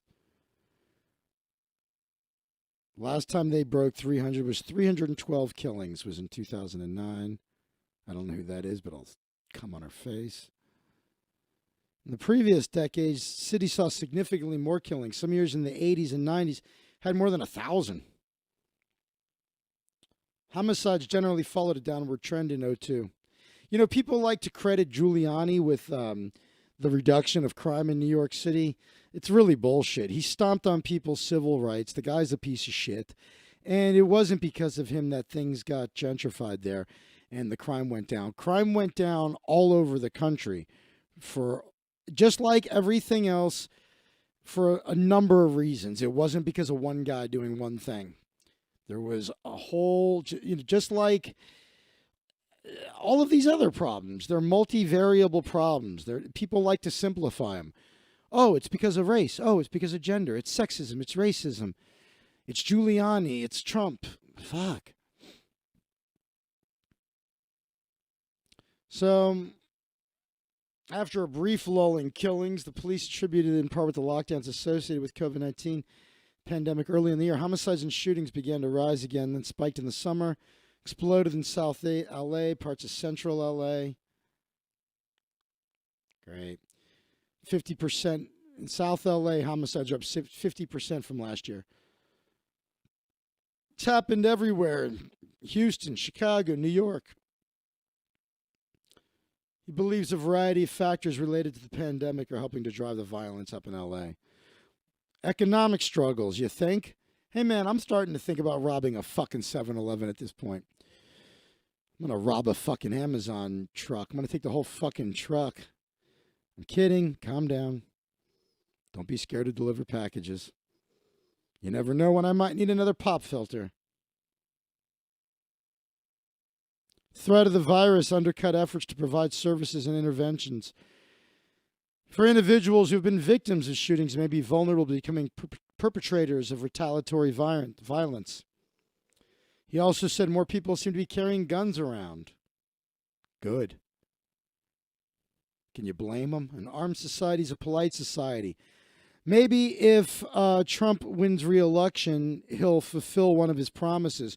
One of his campaign promises was to make concealed carry permits like a driver's license. So if you had one in one state, it was good in all 50. And you can't get a concealed carry permit in LA County. So that would be pretty fucking badass if all of a sudden I could get one in like Utah and it was good everywhere. That'd be the shit. Weapon seizures in the South Bureau have increased. Yeah, it's always sad when you see a weapon having a seizure.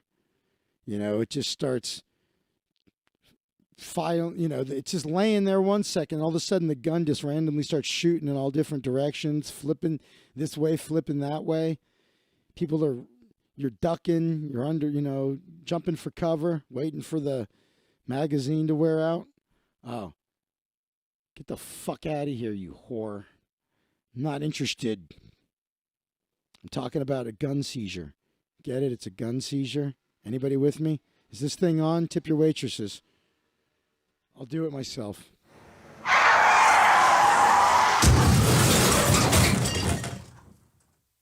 I apologize for my gun seizure joke.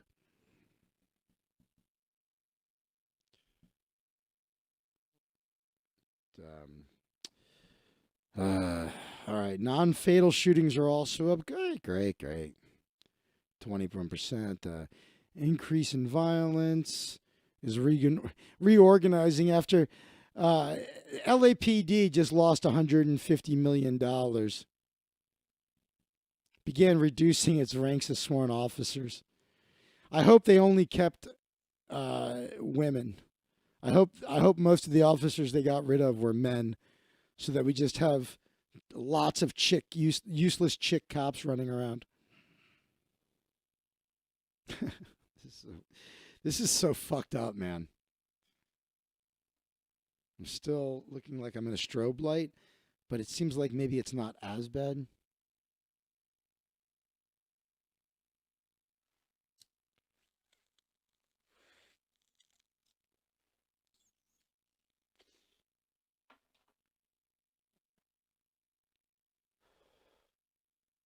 By the way, everything was working fine. And I hit that weed gif earlier, and that was after I did that. That's when everything went to fucking shit for some reason.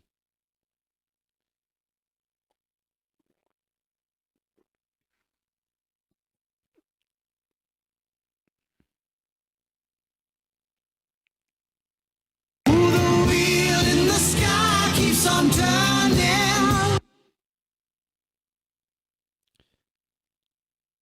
Well, what can I tell you? Let's move on. So far, we've learned the amazing Randy is dead. Homicides and shootings in general are up.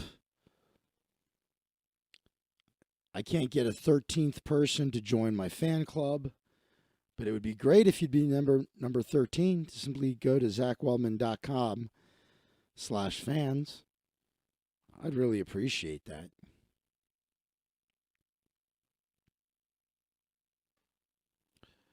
Mel Brooks is 94.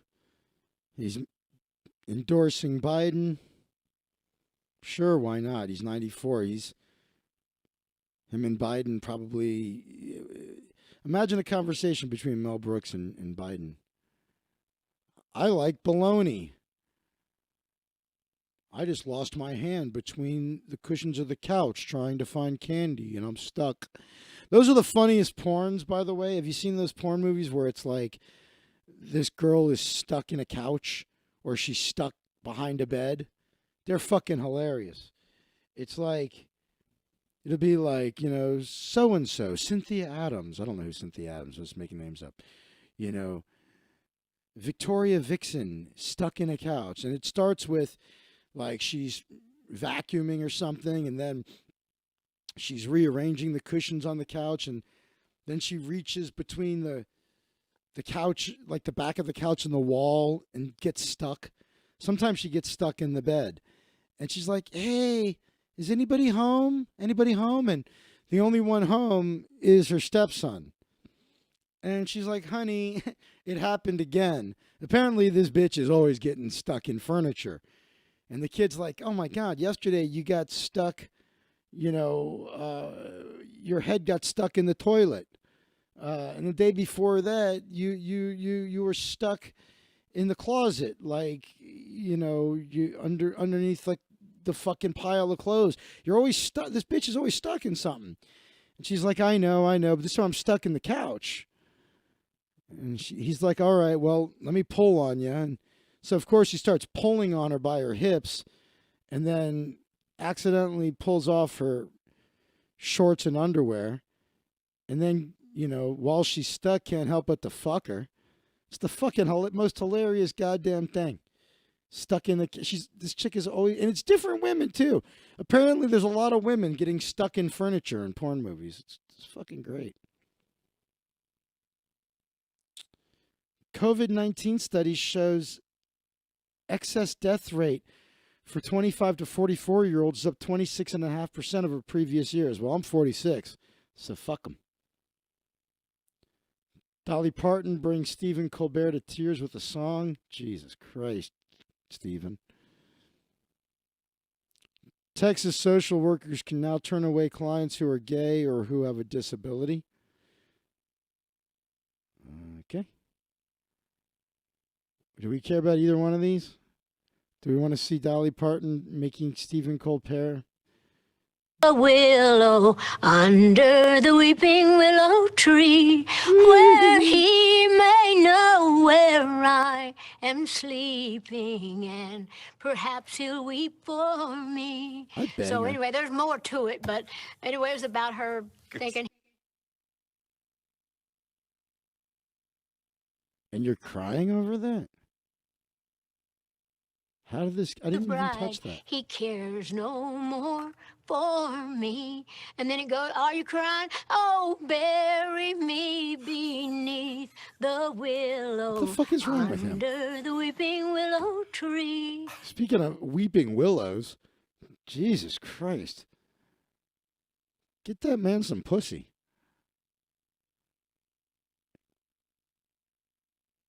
Stuck in the Couch sounds like a Lonely Island track. That's funny.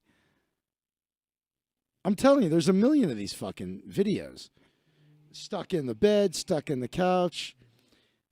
And it's always the same shit. She's stuck with her wrists in some kind of furniture, and her stepson's got to help her, and in the process, fucks her.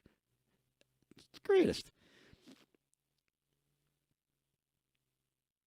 All right. Let's see what's going on here. Let's see how Texas, sanctuary state for Karens.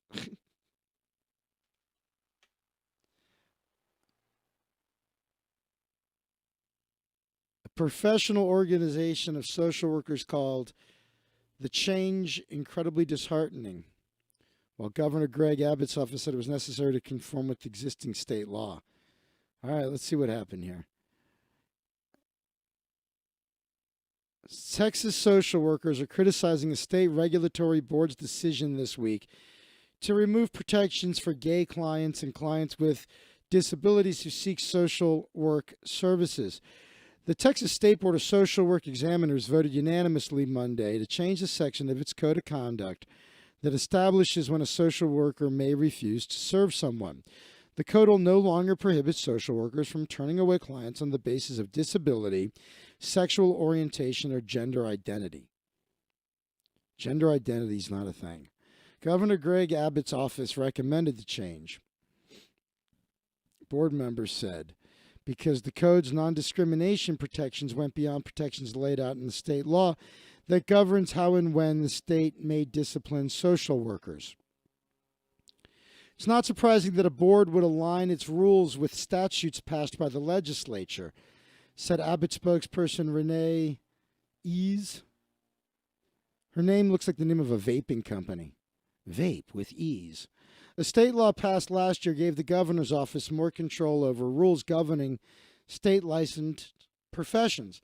The non-discrimination policy changed to immediate criticism from a professional association. Will Francis, executive director of the Texas chapter of the National Association of Social Workers, called it incredibly disheartening. He also criticized board members for removing the non-discrimination protections without input from the social workers they license and oversee. Okay, will you get to the fucking root of this? So much fluff. Is it just me? Does it feel like it feels like the beginning of Stuck in a Couch? It's just like 15 minutes of nonsense before you get to the fucking. It's like you're repeating different versions of the headline and quoting different people saying the same thing you said in the headline. Explain to me why, based on law, this was what they came down to. The Republican-led Texas legislature long opposed expanding non-discrimination protections to gay Texans in employment, housing, and other areas of state law. Still doesn't explain.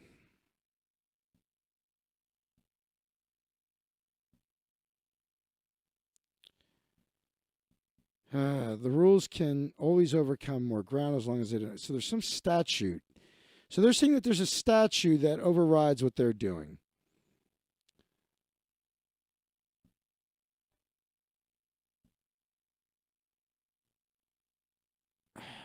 It's not explaining the social work boards.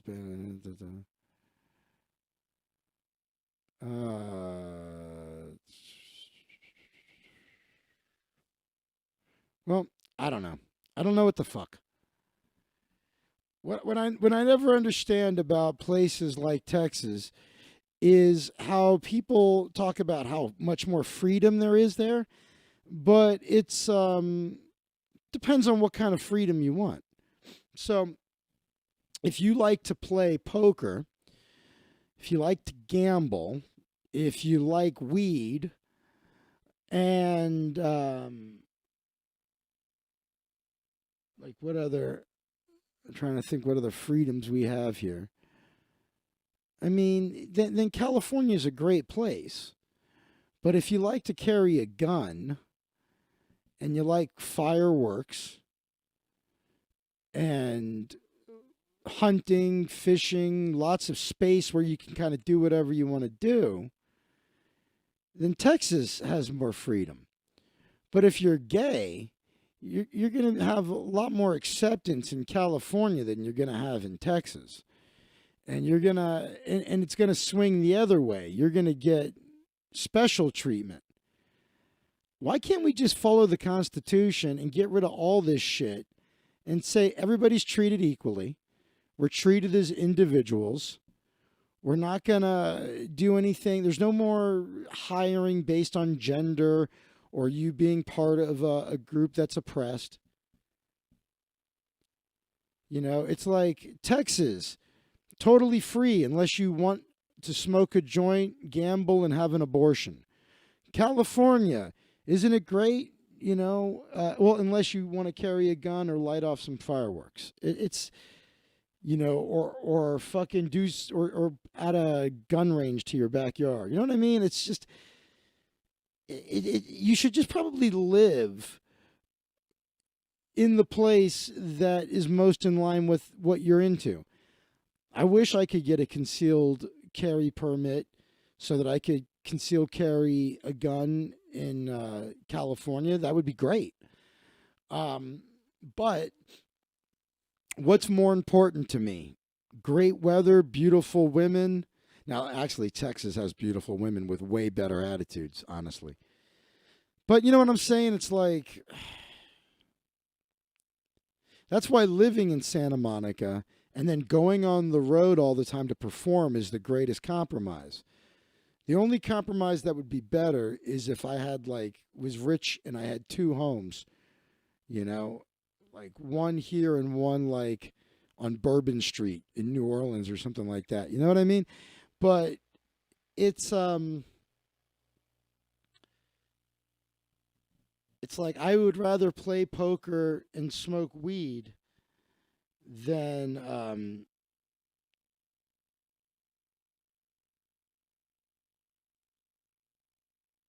oops.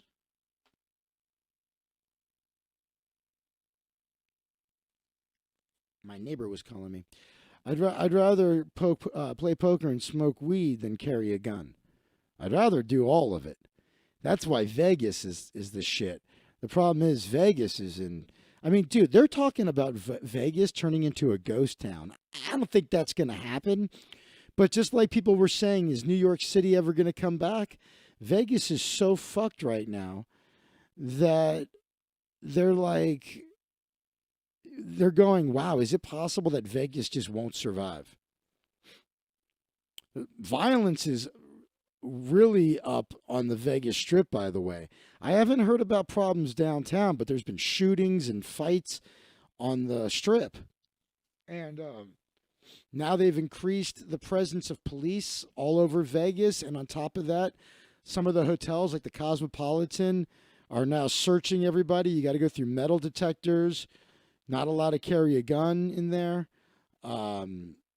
So it's Vegas is turning into a police city, police state.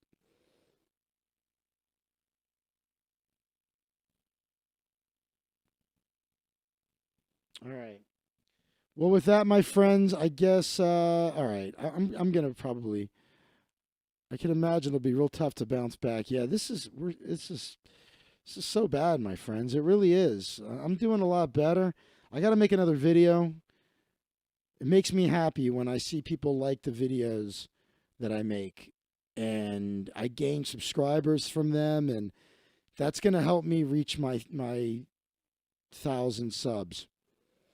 The only people that seem to sign up for my fan club, though, are the ones that watch the live show. So if you're watching this and you haven't joined the fan club yet, man, it would mean the world to me. And you get to be lucky number 13, which I think is super cool. My birthday is March 13th. So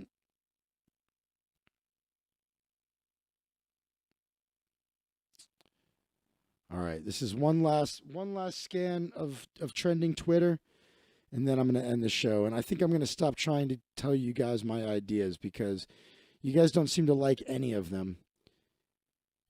And it's just taking the wind out of my sails. Quibi's talking about shutting itself down. Oh, yeah, Mel Brooks. So we got CAREN Act. All right. So that was all for me. Let's do regular trending and not the for me. Quibi is going crazy. Streaming service has been plagued with problems. The debate in 6 words. We love you, Lewis. I don't know who Lewis Tomlinson is. I don't think I care. It says Pop, so I probably don't care. Antonio Brown. Pronouns Day. Oh, boy. That is fucking stupid. Pronoun Day. I got your pronoun day right here. That might be, yeah, I won't be able to get it out in time. If I knew today was pronoun day yesterday, that might have been my topic.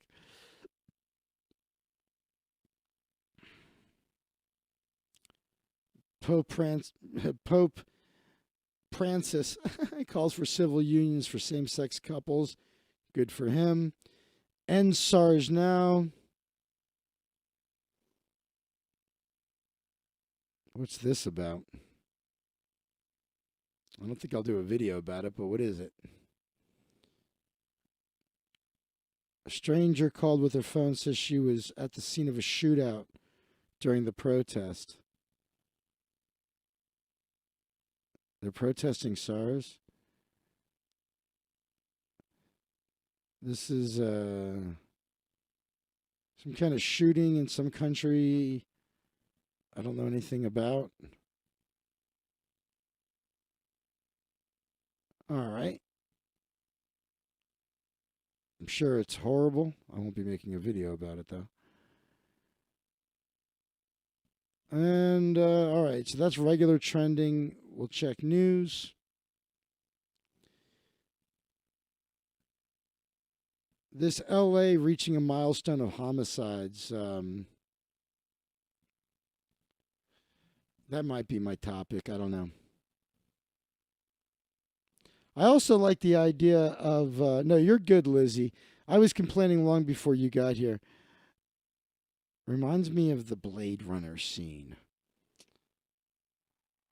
I'm not sure what we were talking about, but which Blade Runner scene? And that's all right, you're not chatting much. I kind of like the idea of Houston becoming a sanctuary city for Karens.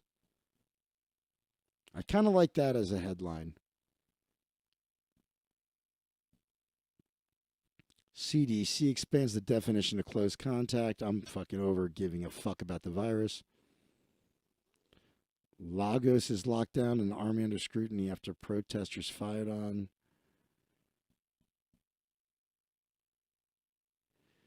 Trump may post his 60 Minutes interview with Leslie Stahl ahead of schedule after reports he walked out.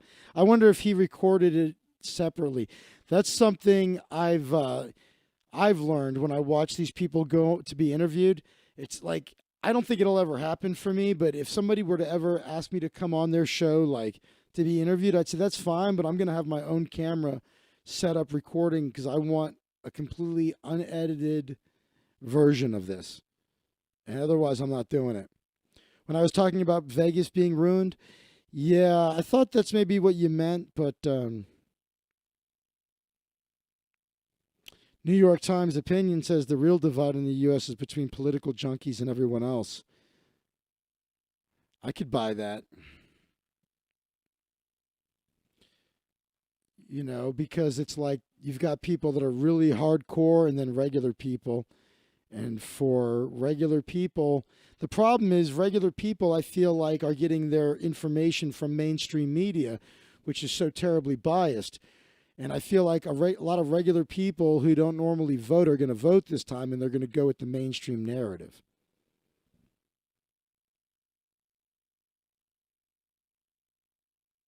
Most Americans just see two angry groups of people bickering over issues they may not always seem pressing or important.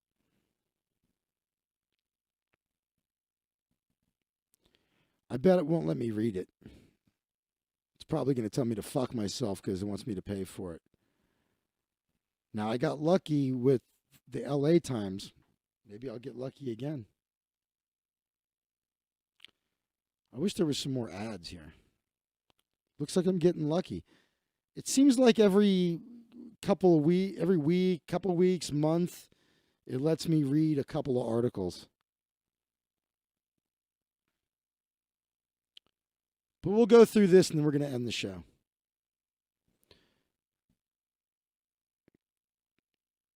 Okay. Most American, upwards of 80 to 85% follow politics casually or not at all. Just 15 to 20% follow it closely. I guess I'm in that percentage, I guess. People we call deeply involved. The group of people who monitor everything from Covfefe to the politics of cuties. Well, that's me. At the start of the year, that is the pre-pandemic, we asked people to name the two most important issues facing the country. Found some clear partisan divides. Republicans more likely than Democrats cite illegal immigration as an important issue. But on a number of other issues, we found that Americans fall much less likely into partisan camps. For example, Democrats and Republicans who don't follow politics closely believe that low hourly wages are one of the most important problems facing the country, but for hard partisan, the issue barely registers. Partisan Republicans were most likely to say drug abuse was the most important problem facing the country. Less attentive Republicans ranked it second to last. They were also concerned about the deficit and divisions between the two parties. Among Democrats, the political junkies think the influence of wealthy donors and interest groups is an urgent problem. Less attentive, 25 points more likely to name moral decline as an important problem. Hard partisans, twice as likely as people who pay less attention to politics to say they would be unhappy if their child married someone of the opposing party.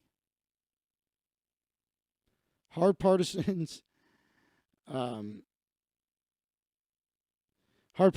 more likely to speak out about these political likes and dislikes.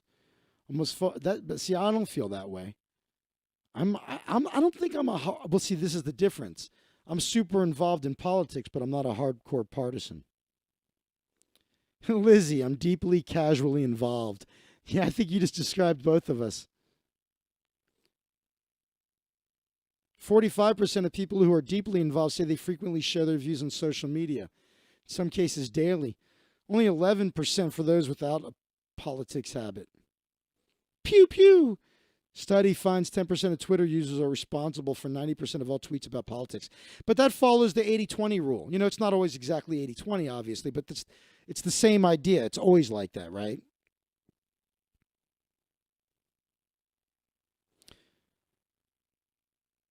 When a Democrat imagines a Republican, she's not imagining a coworker who mostly posts cat pictures and happens to vote differently. She's more likely imagining a coworker she had to mute on Facebook because the Trump post became too hard to bear. For partisans, politics is a morality play, a struggle of good versus evil. See, that's not how I feel. I feel like I'm an individual with responsibility for my individual life, and I'm going to do what I do regardless of what the politicians say. If I knock up a girl and she needs an abortion, we're going to find a way to get it done, whether it's legal or not. If I feel like doing drugs, I'm doing them, whether they're legal or not. You know what I'm saying? I don't rely. I do what I want to do. And I just happen to have my shit together enough that I never get in trouble. But I do what I want to do. My rights, I was born with the rights I have. They're not given or taken away to me by the law, by the man.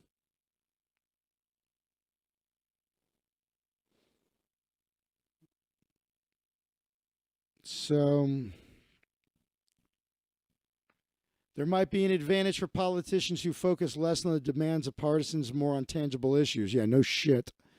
Yes, hard partisans are more likely to reward ideological victories, but they're also a minority of the electorate. Each day, partisan Democrats wonder whether that day's outrage will finally change how people feel about Trump. Partisan Republicans wonder that same thing about Biden, but most regular voters are not paying that much attention to the daily onslaught. It turns them off. The major scandals that do break through, well, to many of them, it's just politics. Yeah, again, though, I feel like there's going to be more people than ever voting because the war, the battles between the partisans have gotten so loud and taken over so much of people's attention. We're going to get a lot of people that don't normally vote voting, and I think they're going to vote with the mainstream left-leaning media. But I also don't give a fuck. I don't give a fuck who wins this fucking election. They're both piles of shit.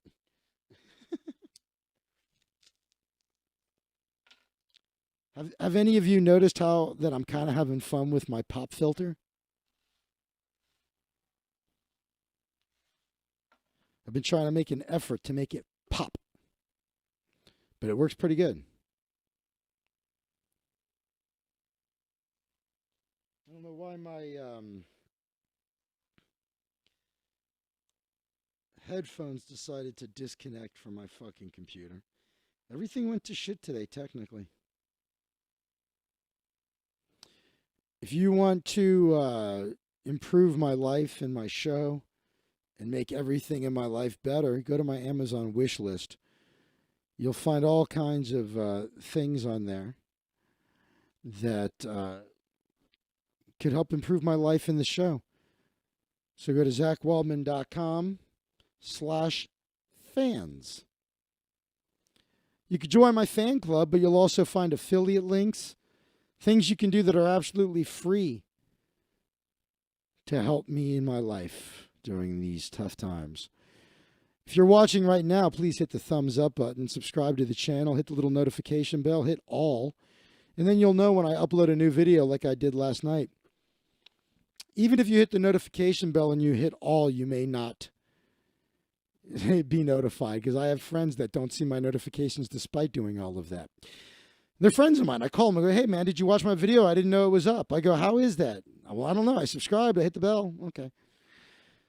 But I would love it if you would watch my latest video on Jeffrey Tubesteak Tubin. He's suing Zoom for defamation after he got caught jacking off during an election simulation with high-profile people I'd never heard of. That's my take on it anyway. So I'd appreciate it if you hit that thumbs up button. Hopefully I won't look like I'm under a strobe light for the next cast. And I think that's it. Thank you very much for watching. All of the names you see stuttering down below that normally are scrolling smoothly, those are all supporters of mine. Those are actually people that are members of the Zach Waldman fan club. If you become a member of the Zach Waldman fan club, I'll create a little stinger for you. So when you come into the room, there'll be a big to-do. As a matter of fact, I think today's the day I finally make Rudy Lara's stinger. But here's like an example. The wheel in the sky keeps on turning. Well, my headphones decided to reconnect. That's a small step of improvement. Let's see here. Why does it sound? Hello, hello? Okay, that's just because that's just me. It's trying to make this pop. Pop. Wow, that really works well. Pa-pa-pa. Pa-pa-pa-pa-pa. Pa-pa Lizzie. Pa-pa-pa please, Lizzie. Pa-pa please. Please be like Lizzie. And become a member of the fan club. And I'll get you a stinger like Lizzie's. I'll add your name to the scroll on the bottom. Plus, you'll get access to all kinds of exclusive content. I do the show live Monday through Thursday at noon Pacific Standard Time. You can get high with me at high noon, Monday through Thursday Pacific Standard Time.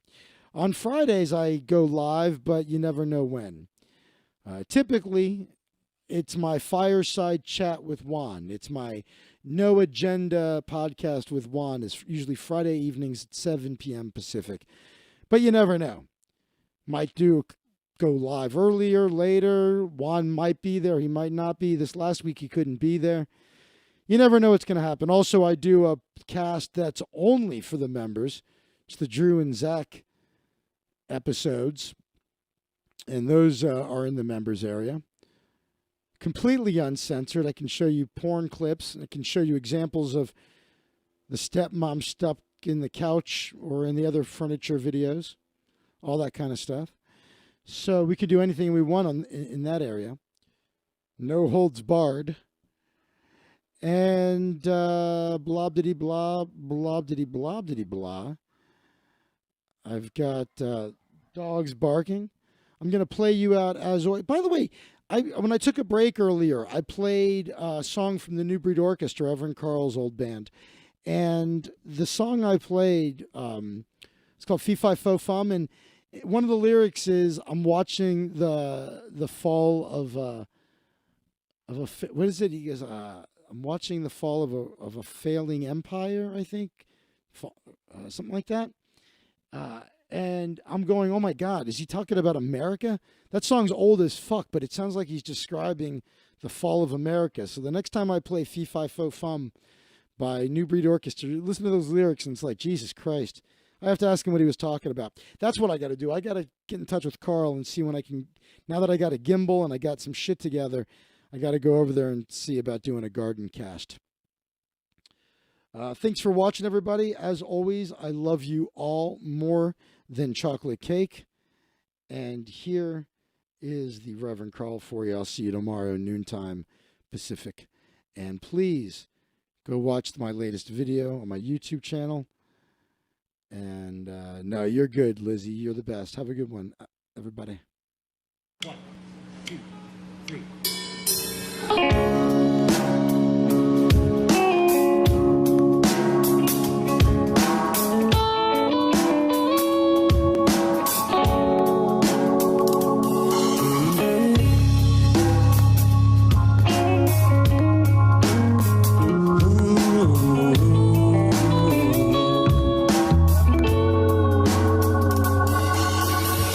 It's 2 a.m., 14 below, it's closed.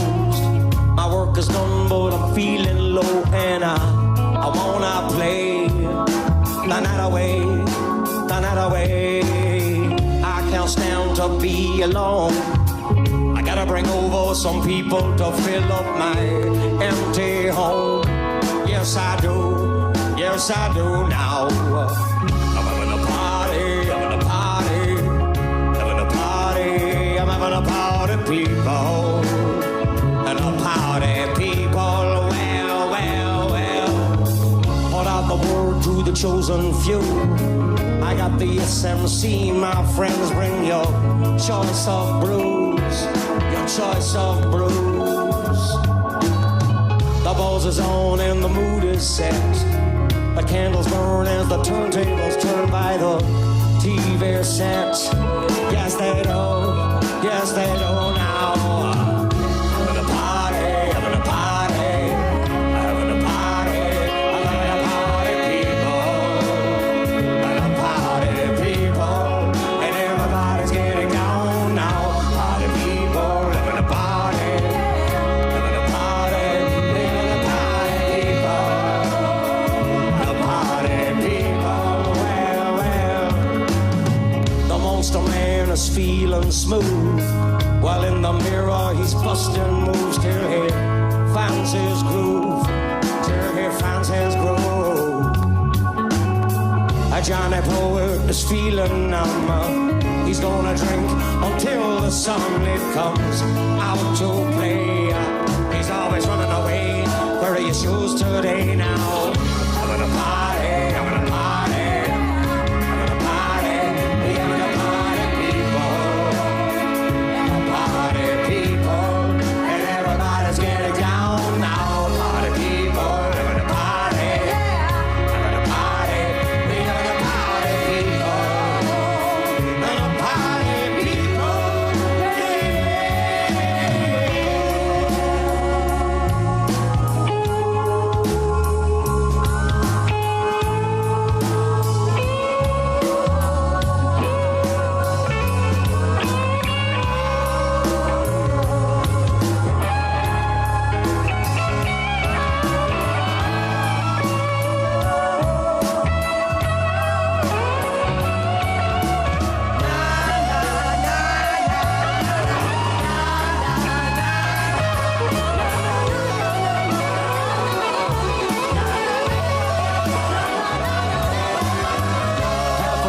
Having plenty of fun.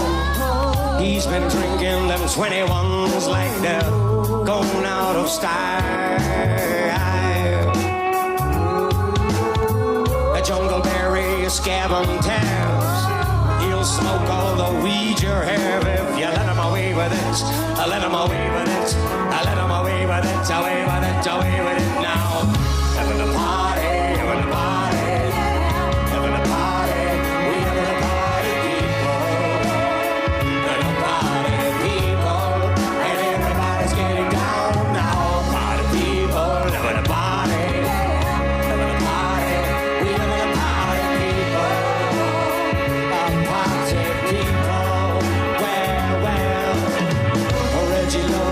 Dressed in plain, he'd like to bop the night away, cause he's come a long way from that Ventura County girly girl by the telephone.